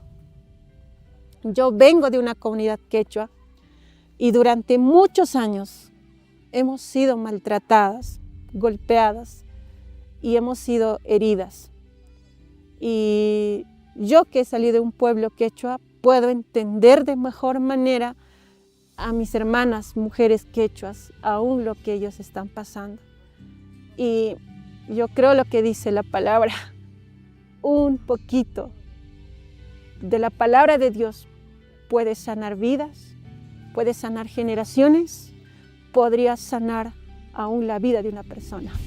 ATEC is just one of so many partners that we have, and there are over 70 projects that we're currently involved with. So many that we've been involved with in the past, and probably so many, hopefully so many that we'll be involved with in the future. And it's so just wild to imagine all the little changes that are happening in people's lives that are not always little, actually. They're often pretty massive changes. Whether or not a kid goes to school, that's a massive change. Whether a couple has the training they need and the resources they have to improve their marriage, that's a massive change in their children's lives and in maybe their siblings' lives or their parents' lives. And with over 70 projects that are all changing people's lives in all these little and big ways, it's just really cool to think about the world being changed because of the work Hungry for Life does and people who donate to Hungry for Life. This all happens because of the people who believe in what we do. The tasks I do at the office every day can seem so menial. It's sending emails, maybe a couple video chats, sending some wires, but those menial tasks affect thousands of lives.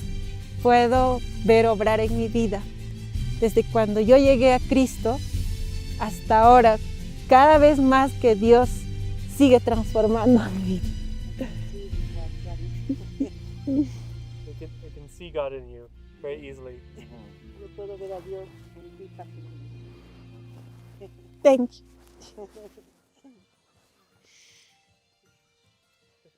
Thank you.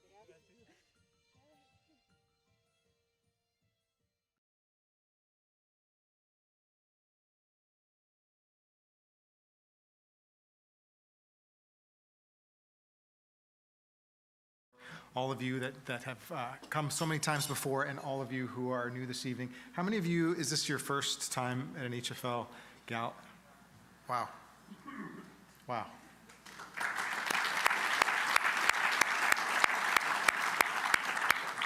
That's amazing. Thank you for coming. I also want to thank Leland for not making fun of our name again this year. Appreciate that. For as long as I can remember, I was conditioned by the concept about what made a good charity and what made a bad charity. Good charities are the ones that are worthy of my support. They're the ones that spend as little as possible on salaries, travel, overhead, and we certainly don't want them to take innovative risks with donated funds. Organizations are still evaluated today primarily based on how little they spend compared to other organizations. Whoever spends as little as possible on overhead, they're the ones that are lean and mean and efficient. So that's who I decide who I'm going to give to. These charities are often praised and held up as examples and given good ratings by charity watchdogs. Notice, however, in my description of what constitutes a good charity, that the question of impact didn't come up. Bad charities, on the other hand, are often characterized by spending money on marketing, technology, fundraising, attracting and paying talented staff, taking risks and innovating. In our society, these charities are generally considered unethical even, and might end up on the 6 o'clock news one night. Charities and businesses are often held to different standards about what's considered good. Business leaders are praised for hiring top talent, taking risks, marketing, raising investment money. Do you see the problem? We generally don't provide the resources necessary for charities to operate in ways that increases the likelihood they will have a wildly impactful change. Changing social issues such as ending homelessness, significant reductions in issues like addiction, or ending needless extreme poverty. We often starve these charities of what they need to bring about the changes they were founded for, and as a result, we have organizations often on shoestring budgets, busy with the meager activity that it can carry out with the funds that it manages to raise, however discouraged by not achieving the game-changing impact that they've committed their lives for. And when we praise nonprofits for low overhead, we're really praising them for often not investing in growth. And imagine if we evaluated businesses, not by the quality of its innovation and results, but how little they spent on staff or core operating. Our companies wouldn't exist today. And how did we get here? Why are there different rules for charities than for businesses? Here's just a couple of thoughts. Over the past several decades, something curious has happened. As household incomes have gone up in the Western world, charitable giving has actually gone down. The more we've made, the less that we've given in our society. Add to that a few high-profile cases of charities misusing donor funds, and trust in the sector has taken a real hit, for sure. Then layer on a deep scarcity mindset, the belief that doing good must always mean doing it cheaply, and you get a system where we celebrate nonprofits for their thrift instead of looking for and expecting big impact. So rather than asking if organizations are efficient, we should be asking first if they are effective. Overhead or healthy core support for an organization is not the enemy of impact. It's actually the impact. It's actually the engine for results. Sure, efficiency is a great thing, very important, but not at the expense of impact and results. Rather than asking how little they spend, we should be asking about the size of their impact and looking for those charities to invest in. But here's the truth. Without investment in core health, without scale, the problems we face, like poverty, hunger, homelessness, spiritual poverty, injustices in the world, remain just as big as they've always been. And the nonprofit and social sector has incredible potential to solve many of the world's most intractable human and spiritual tragedies. I remind us that real social and spiritual change requires boldness, risk, dreaming really big dreams, and then executing on them. And this requires that we think differently about how charities are funded. And tonight, I'd like to invite you to think of your generosity not as charity, but as investment. An investment in growth, the freedom for us to dream bigger, the chance to scale on what we're doing to continue to move the needle on thriving global communities. Imagine a farmer who plants an apple tree but refuses to water or enrich the soil because he wants all of his resources to go directly to producing apples. He brags to the neighbors about how little he spends on his orchard. For a while, the tree survives, but it never grows tall, never yields much fruit. And meanwhile, his neighbors, they invest in roots, fertilizing, pruning, tending, and her tree thrives for decades, feeding families for generations. The scarcity mindset in the charitable sector directly conflicts with what Paul said in 2 Corinthians. Whoever sows sparingly will also reap sparingly. Whoever sows generously will also reap generously. Same economy. And here's what this means for HFL. As soon as we've had the capacity over all of these 22 years, we always fill up with more groups who want to fund international programs and get directly involved. More staff and operations funding at HFL means we can facilitate more partnerships between churches in Canada and communities globally. When we have the capacity to engage more Canadian partners, they raise amazing amounts of money for international projects and programs. Increased project funding is the natural byproduct and the result of HFL's growth in our capacity. The numbers over the last 22 years shows a direct correlation to how much we raise for core support like tonight and staff that we have to how much money churches and groups raise for global programs. And even more important than the numbers is the impact. I just got back from Cambodia this past Tuesday. A team of staff from HFL went to invest in leaders of HFL's Cambodian partners. These organizations work on agriculture, food security, child trafficking, women's empowerment, and income generation for people who are disabled. HFL is committed to investing in our international partners who are responsible for the local impact. Healthy local leaders results in healthy organizations, which results in impact. And investing in local leaders happens when HFL's core support is also healthy. At the end of the training, one leader said to us, "One thing different about this training from other leadership training I've been a part of is it's not just about knowledge in my head, but about the transformation in my heart. I learned that if I want to change my country, I need to first change myself and my family, and that will have a ripple effect in my whole country." HFL was founded on the principle that 100% of project funds goes to projects. We don't take a percentage of project funds to fund our operating. This has proven incredibly helpful as we engage churches, businesses, and community groups around the world. To make that commitment, our staff either volunteer or raise their own support. Also, for the last 22 years, we've been committed to finding a group of people who will invest in the core support, and when they do, they enable all of the impact that we've been able to play a role in about 25 countries over our history. Many of you tonight already invest in core health. You give generously to staff and operations. Thank you. Tonight is about reminding you of the importance of those investments. The incredible impact that's happening around the world, as we've said already, is because of you and largely because of this night. This event and those that support us are the foundation of all we do. Some of you are new to HFL tonight, many of you, or have the potential to increase your investment. Please consider helping us get more churches and groups and business engaged with communities around the world. In a few moments, Lee's going to come to explain our goal and how you can help us to reach that tonight. Before she does, picture this. Picture HFL as a bridge between groups in Canada and those around the world who need their help. Whenever we add lanes and widen the bridge, more people and more funds cross. It just happens. Relationships are formed with those on the other side, and these groups from Canada raise more and more funds for programs. Through these reciprocal relationships, transformation happens here in the lives of those that go and in communities around the world. I just saw it again this past week. While we were in Cambodia doing leadership development, as Lee said, HFL was facilitating a team from 10th Church in Vancouver.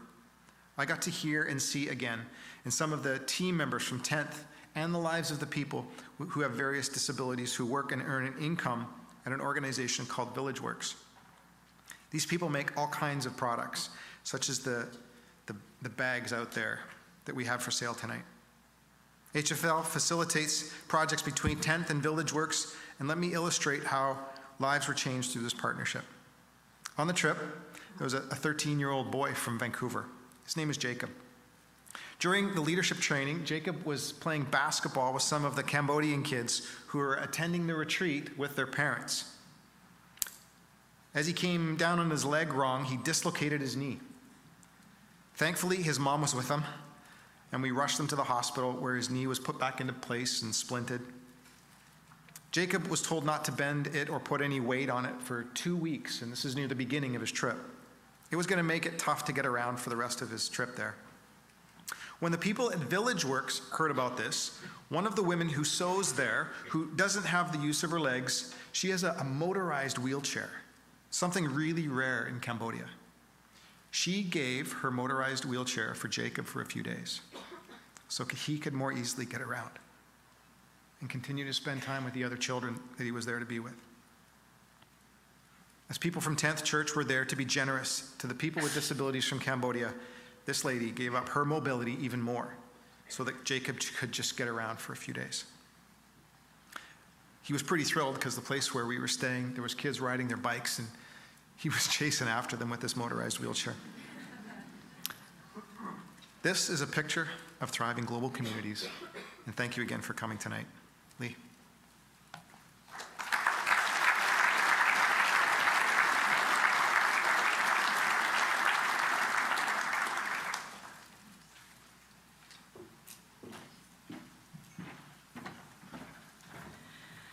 Thanks, Dave. It was pretty fun to see him motoring around. I'd like to begin just by taking a moment to thank our sponsors for tonight. We were already able to kick off tonight with money in the bank because of the sponsorship that has helped this evening happen.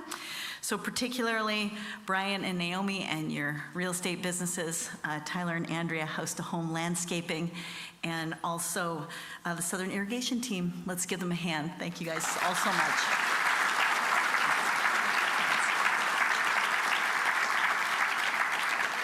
The goal we've set to raise tonight is $250,000, and it's toward our operations. It's a significant portion of our core funding for next year. However, we are praying and working toward raising an additional $100,000 above that by the end of the year, so you can pray with us for all the ways that that might happen. Also, you heard Dave talk about our history. When we increase our operational capacity, more partnerships and projects happen. And transformational relief and development occurs, and spiritual transformation occurs. We're ready and committed to grow at HFL. We've been growing our capacity dramatically over the last year and a half, preparing for this future growth, and we're ready and committed to it. We're excited. A few years ago, as part of this auction, we had a symbolic item in our live auction, a pot from the rubble of Bucha in the Ukraine that really brought us together around getting behind relief and development work in response to the devastation that had been caused. This year we have another symbolic live auction item of sorts.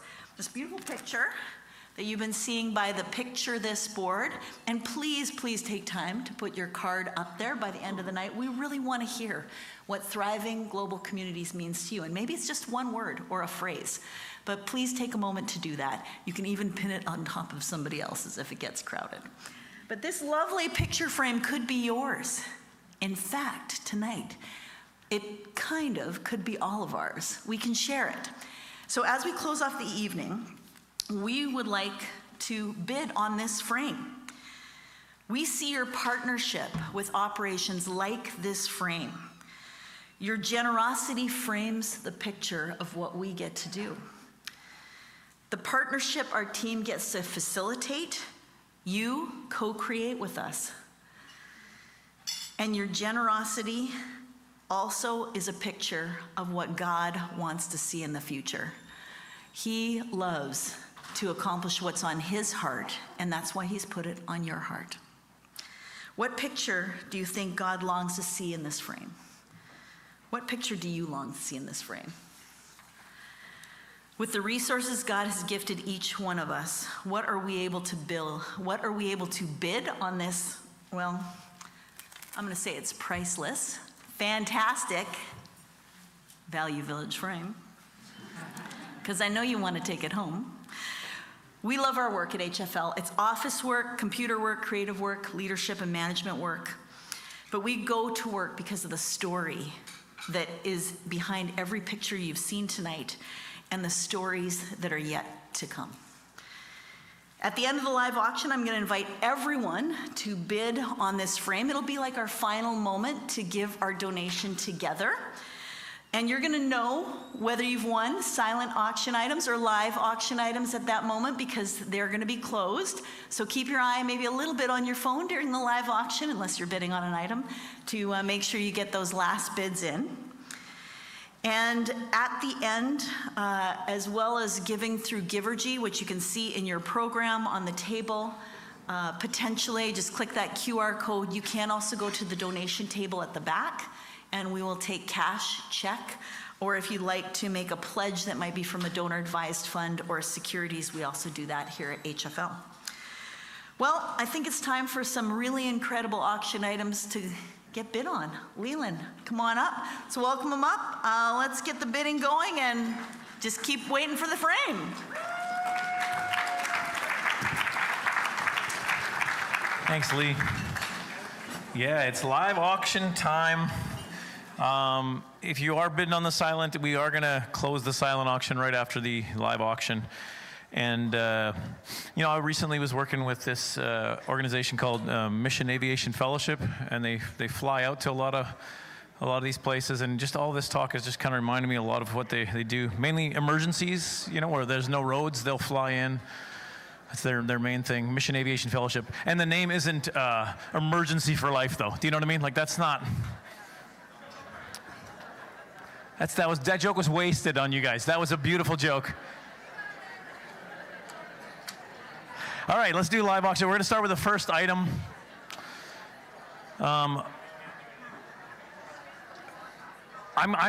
Is somebody going to help me see if the bidding, because I'm going to have trouble seeing. I can't see anything anymore. You guys will have some spotters. What are they called in the auction? Do you know what those are called? Spotters? All right. So the first item is this is a big one. We're starting big. Woo! It's a 1 week in Palm Springs plus a $500 flight credit. Palm Springs. So here it is. Oh my goodness. Up to 6 guests can enjoy this Hollywood glam meets desert chic home for 6 nights, 7 days. It's located in historic Racket Club Estates near downtown Palm Springs. This ultra-stylish mid-century home boasts an authentic interior, large private backyard, covered outdoor seating, and a heated pool, all with a stunning mountain views. This is where Hollywood used to go, hey? When they wanted to get away from Hollywood, they would go to, they still go, but it was like the John Wayne people like discovered this place. Did you know that? It's amazing. Palm Springs is amazing. It's got a history as well as it's super cool. And 6 guests. Hey, table, come on. I was hoping I wouldn't have to say that, but the $500 flight credit. Think about that, because I think if there's 6 guests going, and I think Flair goes to Palm Springs now, so you could bring like 20 people on that credit. See, this is going to be fun. Yeah.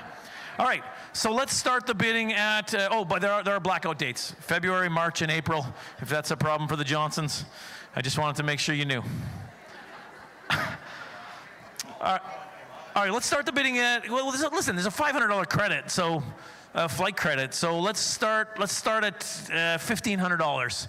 We start at $1,500 for this. That's really low. I probably shouldn't. Okay, well, you're taking it right away. $1,500. Let's get moving here. $1,700, because I started too low. $1,500 here. You got $1,700? You 3,000? Lee's jumping in at 3,000. I guess she raised a lot of money for herself this year. That's fantastic. Nice. 3,000. We're at 3,000. Who wants to go? Who wants to go 35? Let's really move this, because this is ridiculous. I started so low. 35. Anyone? 35. I'll go down to 34 if you'd like. 34. And April, May. In May, Johnson's May. 34.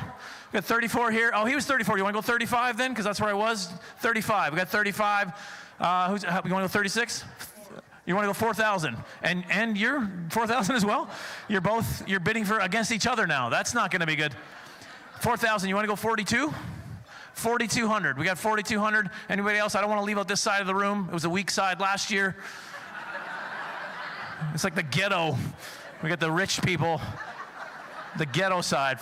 4,200. Anybody want 43? 43 over the ghetto? No, they want to stay in the ghetto. 43?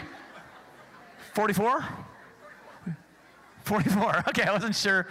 I'm so confused. 4,400. 40. We got 45? 45. 45. I will keep going to you. 45. Anyone here? 45? 45. I got 45. You want to go 46? See if we can get these guys involved. 46. 46. 47. 47. Anyone? Collectively, get together as a table. There's 6 of you. Think of it. There's 6 of you. 46. We are at 46 right now. 46. Yeah, we got 46. We're going to do 47 over here. I can feel it. I'm good at this. 47 in here somewhere? No? Do you want to go 47? 48, because he just went 47. 48. We're at 48. 49. Anybody 49? Forget it. 49. Do we have 49 anywhere here?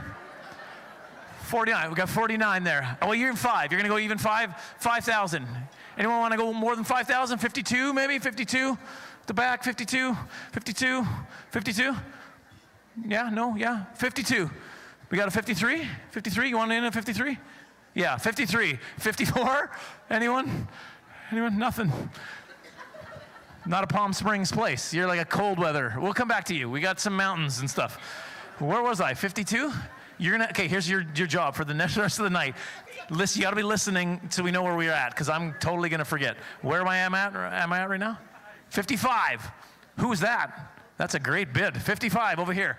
You wanna go 56? 56? That's because you lost to Johnson over here. You're getting your, right? 56. You want in on this, Johnson? 56? 57? 57 and you're in. Yeah, no, yeah, no? No. 57? 57? No? 57? 57 here. 57. 58? Feels like it's a 2-horse race here now. 58? You want 58? 58, 59? Yep. You want to go 6? He's going to go 6. Anybody 61? 61. 60. Hi, you guys. We'll come to you later. I think there's some firewood we can auction off later. I'm teasing you guys. I'm teasing you. It's all good. Where was I? Do you remember? I do jokes, so I forget. 62? Was somebody bid 62? Or no? He did. Did you bid 62? You did now. Thank you. 62. Do it 65. Make this even. 65. 65. Do you want to keep going on this one, or do you want to give him at 65? Sure? 65? What? 65. 65. Then he's more than that. 65 and $1. That's a pretty good bid. He's a smart bidder. Will you go 66 to make it? Yeah, 66. How will you more than 66? What are we doing? 67.5, like 50 or 05? 67.50 over here. Do you want it for 68? 68, we're getting down to it now. 68, do you have a Dwight Schrute? And 1 penny. You want to? 6,800. Right now the going bid is 68. Do you want more? 69. Woo! Did somebody just say? I knew that table would be where I would hear that. 69. Do you want to go straight 7 or? Sure, 7. You want to go more than 7? No? You're done at 7? Anybody want to go 71? 71 and steal this bid. 71. 71. Anybody here? 71. 71. We got 7,000 going once. We got 7,000 going twice. Sold. 7,000.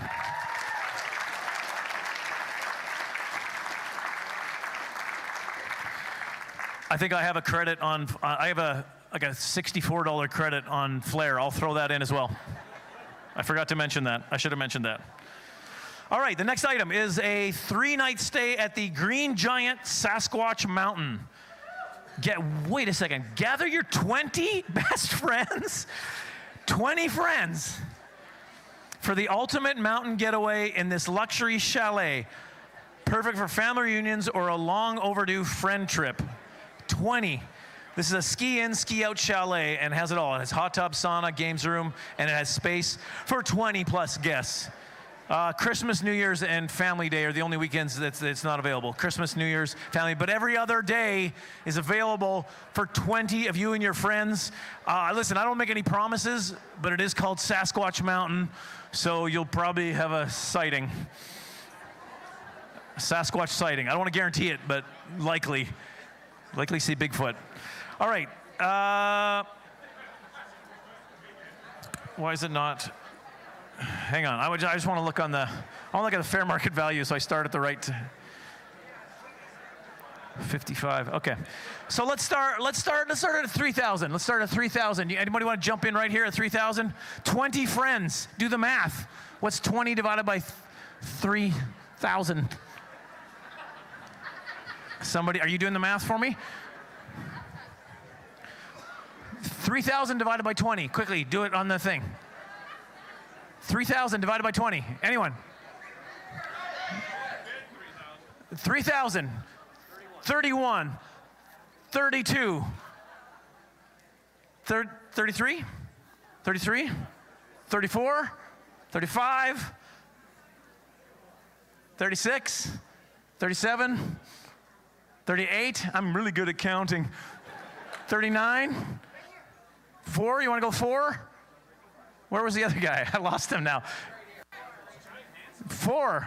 Yeah, your tiny hands. I can't see those things. So he did 4. You want to go 41? Are you doing 41? 41. You want to outbid this guy? 41? 20 friends. He's with you? Oh, you're together? Well, you maybe want to do it with not them. 42. Yeah, I don't get it either. 42? 42? 45. It's a 5? Or was that just your hand? 45. Over here, we gonna go 46? 46. 46. Have I got another table? 47? Yes. 47. 48? 48. But you're gonna go even 5? 5,000, and you're jumping to 5,000? 51? 5,000. Wait, no, they were 5,000. Are you in the same? You got to stop doing this to me, you guys. I can hardly see past her. That's why I'm using you. 50. You're at 52, whether you like it or not. Are you in at 53? 53 is the current bid. 53. 53. Are you in? 20 of you. 54. 54. 55. 55. You guys want in at 56? 56. 57? 57. 58. He's at 58. You want to jump in? 59. If you go an even 6, you might have a shot at this at 6. You want 6? 6,000. Now you're at 61 if you want in. 61. 62. They're not even paying attention. 62. Do you want in at 62? 63. 63. She wants 63.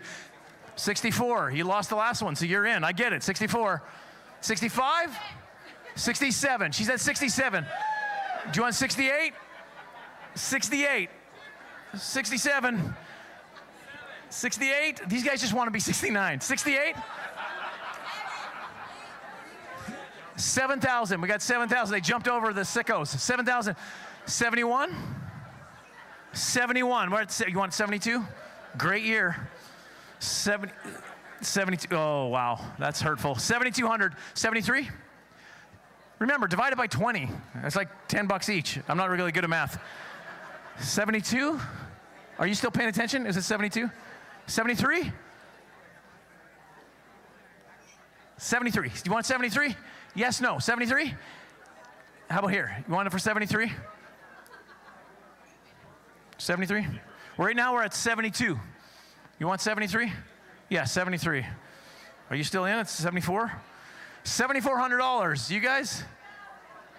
8,000. We're at 8,000. They got more friends than you guys do. 8,000. Do you guys want 81? 81, great year. Heavy metal music was at its peak. Peak? 81? He's not listening anymore. Do you want an 81? They're at 8,000 right now. I need to... No? 81 to steal. 81, are you in? Yes, 81. 85? 8,500. Are you going to let them do this to you? Look, hey, look at what side they're on. Are you going to take that? Yeah, you don't. Okay, so we're at 85. If you want to, do I get an 86 over here? 86, you guys? 86? All right, do you want to steal this or not then? 86? No? You're out? 86 to steal. We're at 85. Not to steal. That's not. 86? I can't see anything. Are they nodding? Are they staring blankly? Are they looking away? 85 going once. 86. You want more? 87? 87. 88. 89. 9,000. That's a nice even number. 9,000. 9,000. It's like a night for a comedian. Yeah? 9,000. You want to go more than 9? 95. That's not your money. You got somebody else's money. I can tell how this works. She found a wallet, but that's okay. 95. You want, you close it down at 10 right now. It's done. 95. That's going once, going twice. Sold. 9,500. You know, hey, I'll tell you what. You know what I can do? We actually have 2 of those. Do you want the second one for 9,000? I'm giving it to you for 9,000 if you want it. Yeah, he's going to take it. So let's give them a round of applause too. They both won.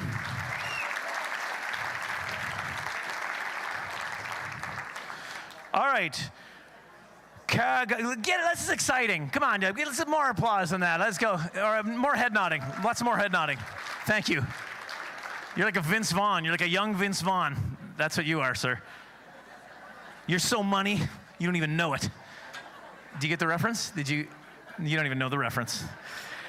Kagoa-ga. How do you say this? It's a Salish word for you're going to catch a lot of fish. It's the Kagoa Lodge fishing trip and flights for 2. Here's what it is. It's adventure meets relaxation with this one-night ocean fishing experience. Look, is this like swordfish and stuff? Is that what we're talking about? Like ocean? Or are we just pulling off a massive salmon? Doesn't matter. I'll just stop talking. I clearly don't know what I'm talking about. Located just 20 minutes by car and 20 minutes by boat from Port Hardy. So you basically, here's the thing. From Vancouver, you get a free flight for 2 to Port Hardy. And then from there, it's a drive 20 minutes. And then you get on a boat and you go 20 minutes from there. And that's where that's the lodge, and you do some ocean fishing. It's amazing. It's one night's accommodation with all the meals, 1 full day of guided fishing and fish processing. They put you to work. It's a job. And this economy, take it. You got to bid on these. And round trip flights for 2 from Vancouver to Port Hardy via Pacific Coastal Air. Again, I want to start at the right thing, so I'm going to make sure I look at the right stuff here, you guys. By the way, you can consider adding an extra night on this one, because one night is, when you're doing all that, you know what I mean? Maybe consider doing that, is what I'm just like, doesn't matter. Okay, so that's a $3,500 value. It's a fair market value, $3,500. And we're just gonna start at $2,000 because why not? $2,000, that's a deal. $3,500. Lee is jumping in at $3,500. So okay, so you know the fishing. Why you should do this then? $3,500. Anybody? You want to go? You want to beat the $3,500 right now? Just jump on in here. 36. You want to get in here? Get in the water. It's nice. I don't know what that means. 36, that's what that means, 36. You want to go 37? Oh, you just started it high. Thank you. I appreciate you, Lee. 3,600. You guys want in on this? No? Yeah, 36. 37 back there. Fishing, not fishermen. Can't bring 20 friends. That's the 37. How about you guys over here? 37, 37? Where are we at? Anybody? Oh, dude. I don't know if you know this, but you raised your hand to... to scratch your hair. He's not even know I'm looking at him right now. He's looking on his phone. He has no idea. 37, is that where we left off? Yeah, I mean, listen, are we getting 37? Do you want to go 38, you guys? 38? Anybody 38? I'm going to do this once. 38. I'm going to do this. Thank you. 38. And 39 to beat him? Yeah? 34. He's at 4. You want to go 41? 41. 42? Yeah? 42. It's climbing. Do you still want into this? Too expensive for you now. 43. 43, 44, 45, 45. He's going to go 45. 46, 46, 47, 5. He's at 5,000. You still want in? 5, 51, 51, 51, 51, 50. Move the 5150. It's a great album. Sure, he's at Van Halen, 5150. Do you want to go 52? 53. He's doing 53. You want to go 54? Yeah, 54. 55? 55, or just 5,000. Wait, that's be less. Be a lower order. 56. 56. I'm really bad at this. But yet it's working. It's because of you guys, not me. 57? Yeah, 57. Are you still in? I haven't even talked to you. You want in at 58? No? 50, so yours 57. You want 58? 58, 58, 59? 59. Yes. 6. He's 6. 61. 61. 62. No, you're going 63. You're jumping it. You're jumping the queue. You want to go 64? He bid against himself. 64? Don't let him have this. 63 going once. 64. We got 65? 65. Do you want to go to 66? He's going to tire. He's tiring. His hand's coming up slower. Do you want to go 66? Going once. Going twice at 65 right now. Going 3 times. Sold. Right over here. For whatever number that was. You're writing it down? 67? All right, what time is it? I was supposed to... Well, I might still make it on time. I might still get this. Oh, no, I got 2 more to go. Okay. All right, you guys, this is the backyard chicken roast. Let the pros bring the party to you. Barbecue for 50. Hey, you guys. Barbecue for 50. Can you get up another group of friends? You had your 20 all set. 50 people. Host the ultimate backyard or office party for up to 50 guests. Enjoy a full chicken barbecue catered by local pros, complete with delicious sides. Make it a chicken theme. You know what I mean? Like you're out at the farm and maybe on the road, you guys play chicken. You drive, see what happens. And then in the pool, you have chicken fights. You get on make it a whole chicken theme. That's my suggestion. That's just off the top of my head. We're gonna start this one. Lee, where do we start this one at, Lee? 1,500? We're gonna start at 1,500, and that's you? He's jumping in at 15. We got 16? We got 1,600 on the chicken. The chicken party, 16, 60, yes, 16. 17? 17, how about you guys? You want the party? It's 50, but you can have 20. You can still have your same group. At 19, I'll let you in right now. 19, and you probably I can tell they're out. 19, do you want it? 1,900? Yeah? I saw a nod. 1,900. Do you want to go 2,000? 3,000. He's at 3,000. You want to go more than 3? 35 or 35? 36? 4,000. You guys want in on the 4,000? 42? I'll give it to you. 42? No? 42? You want in at 42? 45? 4,500. 4,500. You want to go 46? Yeah. 46.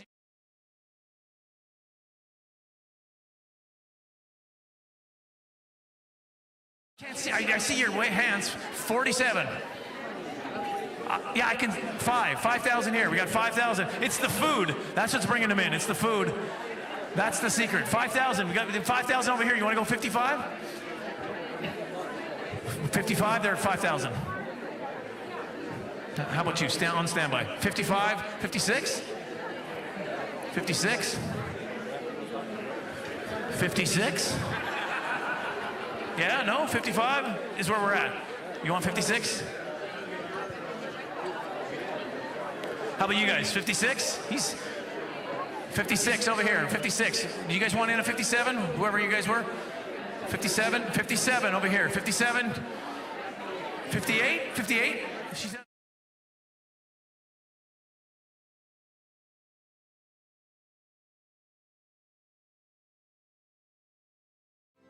6,000. You guys want to go some more than 6? We got more than 6 here. 61? 61? 61? Yeah, 61. You want 62? 62. I feel like you guys, it's competitive here. Do you want to go 63? We're at 62 right now. 63? No, 62? So, do you want to go up? Hey, we're at 62. Hey! We're at 62. Do you want in at 60? You're good? More than 62? 63. And I think she's wearing. She's wearing down. We got 62 going once. We got 62 going twice. We got 62 going right here. 62. So there's 63. 63. You want to go 64? Man, I feel like the other one. How do they do this? 64. I love this guy. 63 is going once. 63 is going twice. 63.50. Do you want to go 64? No? 63.51. 63.50 going once. 63.50 going twice. Sold. 63.50 over here. Woo! Yeah. You'll do it twice? Okay, what was it? These guys, who's second? You right here, that's right. Do you want that? Yeah, he's gonna take it. Thank you very much, very generous, sir. All right, this is the last one. Can we do a drum roll for the last one, please? I just wanted to see if you guys are listening. I just wanted to see. Nice. It is the ultimate Canucks experience. Don't miss out on this one. Picture this. You and 3 guests, President's Club dinner, then seats right behind the bench. You can even wear fluorescent green if you want. For the January 19th game against the Islanders, 4 lucky fans will enjoy a premium dining experience in the Well Health President's Club, located between the home and away locker rooms. So you actually watch the players go right by. So if you love the smell of hockey equipment while you eat, this one's for you. They walk past your private table before you are taking an exclusive arena. That says stadium seats. That's wrong. It's arena. Let's get it right. Arena seats right behind the bench. The closest view in the house. This is great. This is a great package for 4. You and 3 guests. All right, we're going to start. It's the Canucks, so we're going to start right at $2,000. Can we start right at 2? 2 in. Are you in 2? You guys want something? 25? 4 of you. 24, because then you divide by 4. It's $600 a piece. No? So we're at 2. We're at 2. You guys want, on this? You guys lost. Do you want to get on the 2,200? Canucks and the Islanders. I can't hear what you said.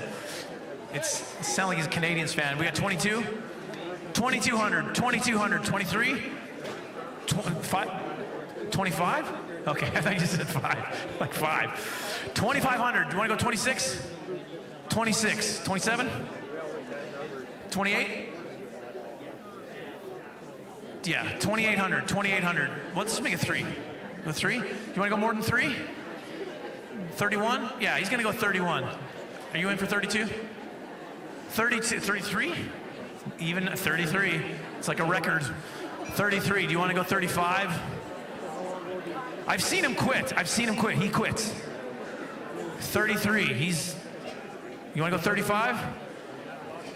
Anybody over here? 35? We got 33 right now. I'll take 34. 34. Go. 33 is going once. 35? 35. You want to go 36? You don't. You don't even like the Canucks. You're a Canadiens fan. You were at 35. 35 is going once. 3,500 is going twice. 35. So you're 36? 36. You want to go 37? 37. 4,000? He's doing 4,000. You want to stay in at 41? No? Are you sure? 4,000. We got 4,000. You want to jump back in? 41? 41. 42? 41? 41.50? What's that? You're too Dutch. We're at 41. Anybody want at 42? 41 going once. 41 going twice. Sold for $4,100.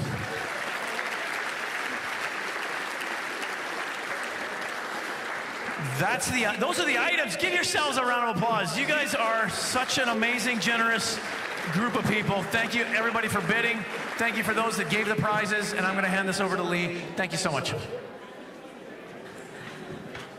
I believe that last Canucks one comes with all you can drink scotch. I can't verify that, but yeah, sorry for not letting you know that before. It's maybe a good thing. Listen, first of all, can we just give another hand of applause for all that bidding? It was fantastic.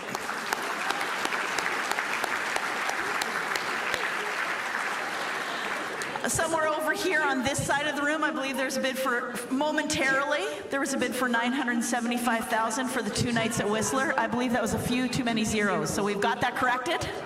Okay. Awesome.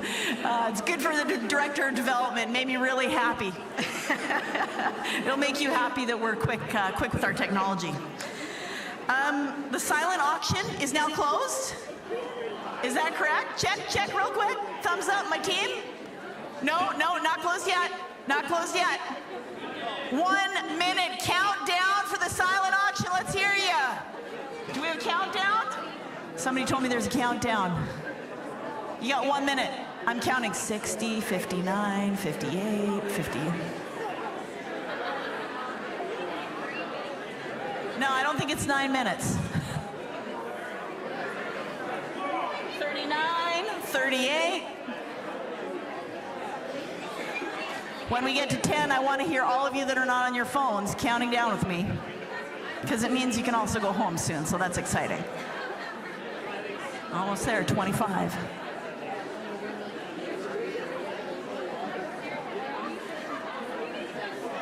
$17, $15, get ready to count. I believe in you. I believe in you.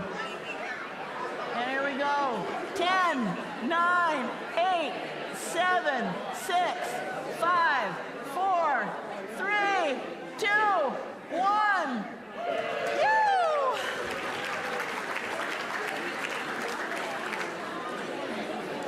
If you're joining us on the live stream, I know maybe you weren't expecting that, but thank you out there.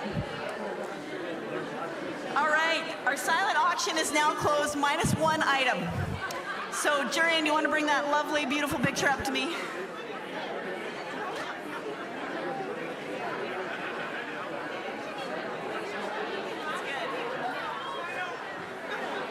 We now have the last item, auction item. And I'd love to invite all of you for the next moment, just bring your attention back to me. I'll do a little song and a dance. Maybe it's not going to work. Leland, what do I do? Just kidding. Yeah, you got an answer for me? What do you do? Yeah, how do I get their attention? Listen, normally I have all kinds of ideas, but not this crowd tonight. Man, you're letting me down. They do their own thing. Yeah, ladies' night. Okay. Ladies' night, we do our own thing. Do you want me to hold the item up for you, though? No, we're good. We're good. Okay, all right. I'm a capable 2025 woman. I can hold my own sign up. Wow. Okay, picture this. We're gonna bid and close off our donation time tonight. If you weren't able, like me, to get any of the items, perhaps you talked with your spouse before, like I did, about what you might give tonight. You've maybe thought and prayed about it. But if you haven't purchased a silent auction item, or even if you have, or a live auction item, even if you have, and you'd like to join us in together bidding for this frame, the top bid for this frame will take it home. If you don't want anybody to know who you are, you click anonymous on the bid. If you don't mind us celebrating what your bid was for the frame, we can hand it off to you like we did for the live auction. Otherwise, we'll secretly get it to you very anonymously. All right, so how you bid on this lovely frame to close off our evening all together is you open up your phone to the silent auction page. So if you'd like to make a bid, open up your phone to the silent auction page. And you're going to scroll all the way down to the end of the page. Scroll all the way through those amazing items. There's a lot. I see a lot of people. Ooh, yeah. I feel like that's the money thing, but we didn't mean that, but that looks the same on the phone. Scroll all the way down. Can you see the sealed bid for Picture This? Everybody found that? Sealed bid, Picture This. Or you can scan the QR code. Wow, yeah, rock and roll. I think that just takes you to the big picture. How we doing? Somebody gonna give me a wave? Found it? I'm patient. All right, QR code or right at the bottom of the silent auction page. Thumbs up? Gonna give me some thumbs up? We're finding it? Yep. Okay, I'm getting a lot of more thumbs up. If you need help, wave your hand if you'd like to participate in this community bid. Remember, we're all gonna win. We're just not gonna take home the spectacular frame. Okay? All right. We're gonna open up the bidding time now. So go ahead and enter your bids, everyone.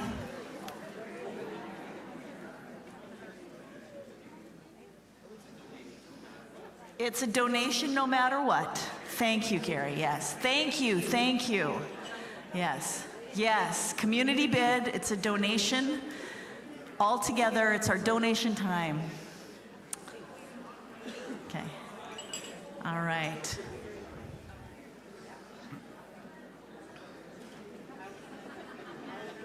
Remember, if you're a dreamer, this picture is for you. You want to change the world, this picture for you. It's an empty picture frame, so if you like Philippians 2:3-8 and you're into kenosis, this gift is for you. No theologians in the room? I saw one person laugh. If your heartbeat is to get behind international leaders, this picture is for you.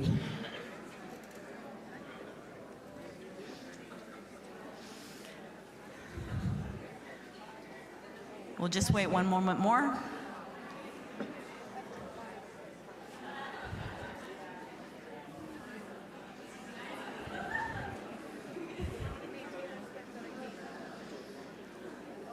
All right, my team, you ready to close out the big picture?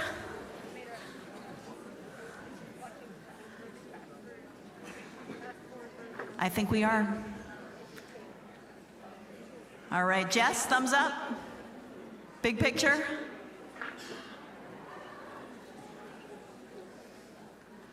We got the thumbs up. The big picture is done. Give yourselves all a hand.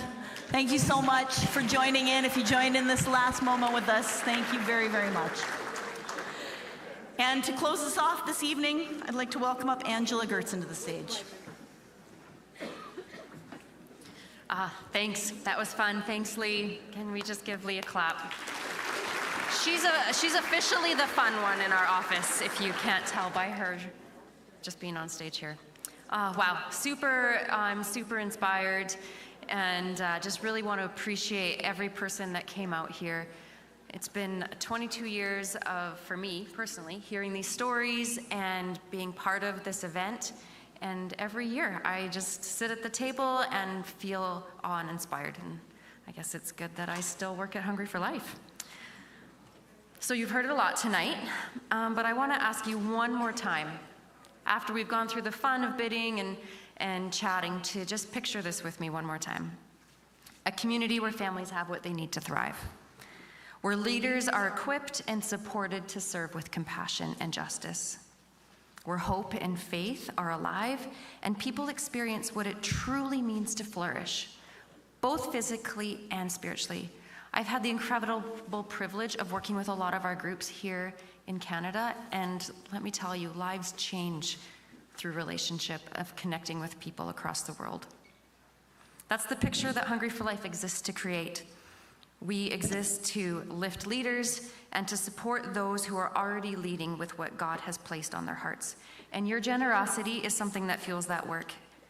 And so tonight, as we've been invited to picture these things together, I want you to know that it's not a distant dream, but something that's happening right now. Change is happening, and it's because of people like you making this possible.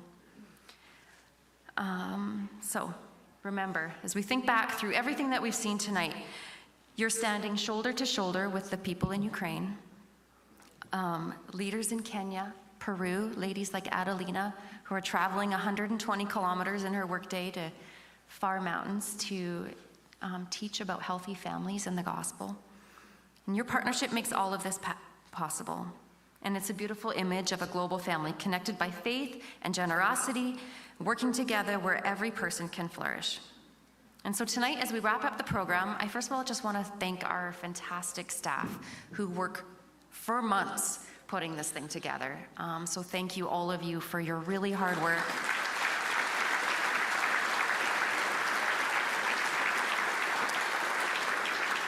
We always want to visit with you more, trust me, we really do.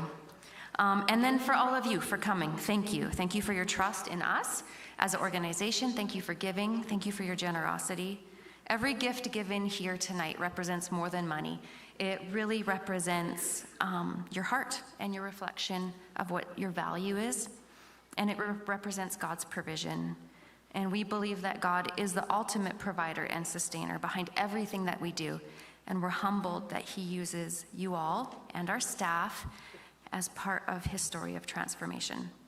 So as I close off this evening, I do want you to hold on to this picture, the one that we've been painting together, of thriving communities, of leaders rising, of people discovering hope and renewal. And I would like to say one more thank you, and that's to our ultimate provider, our Heavenly Father. So could you please bow with me in a moment of prayer before we end tonight? God, we just take a moment to reflect on who you are and your greatness, your love and your mercy in our lives. For those of us in this room that know you personally, and God, may your love be known to those who don't know you. Lord, thank you for the privilege that it means to be involved in work that is greater than ourselves. Thank you for your provision over the last 22 and a half years. Thank you for your provision in our personal lives, in the lives of our guests here tonight, and for our partners that we're working with both here in Canada and around the world. We have so much to be grateful, and we always want to remember, Lord, that first of all we do this as worship to you, offering our lives up. So Lord, we ask your blessing on our future activities as an organization.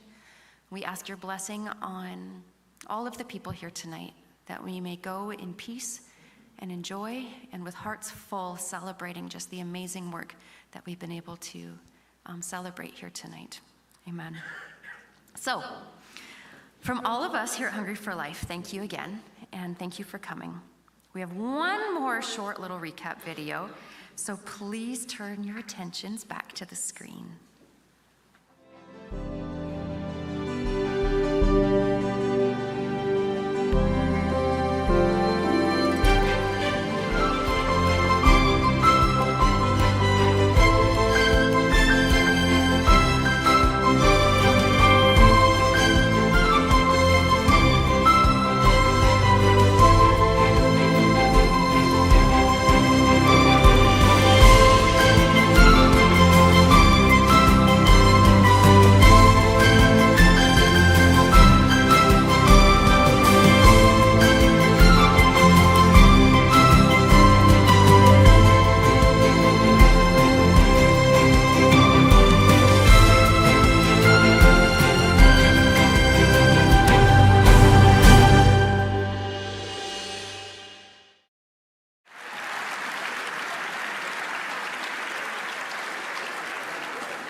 All right, so feel free to mingle a little bit. If you need any help with checkout, our staff at the back table off to the left there will help you out. And thank you again for coming.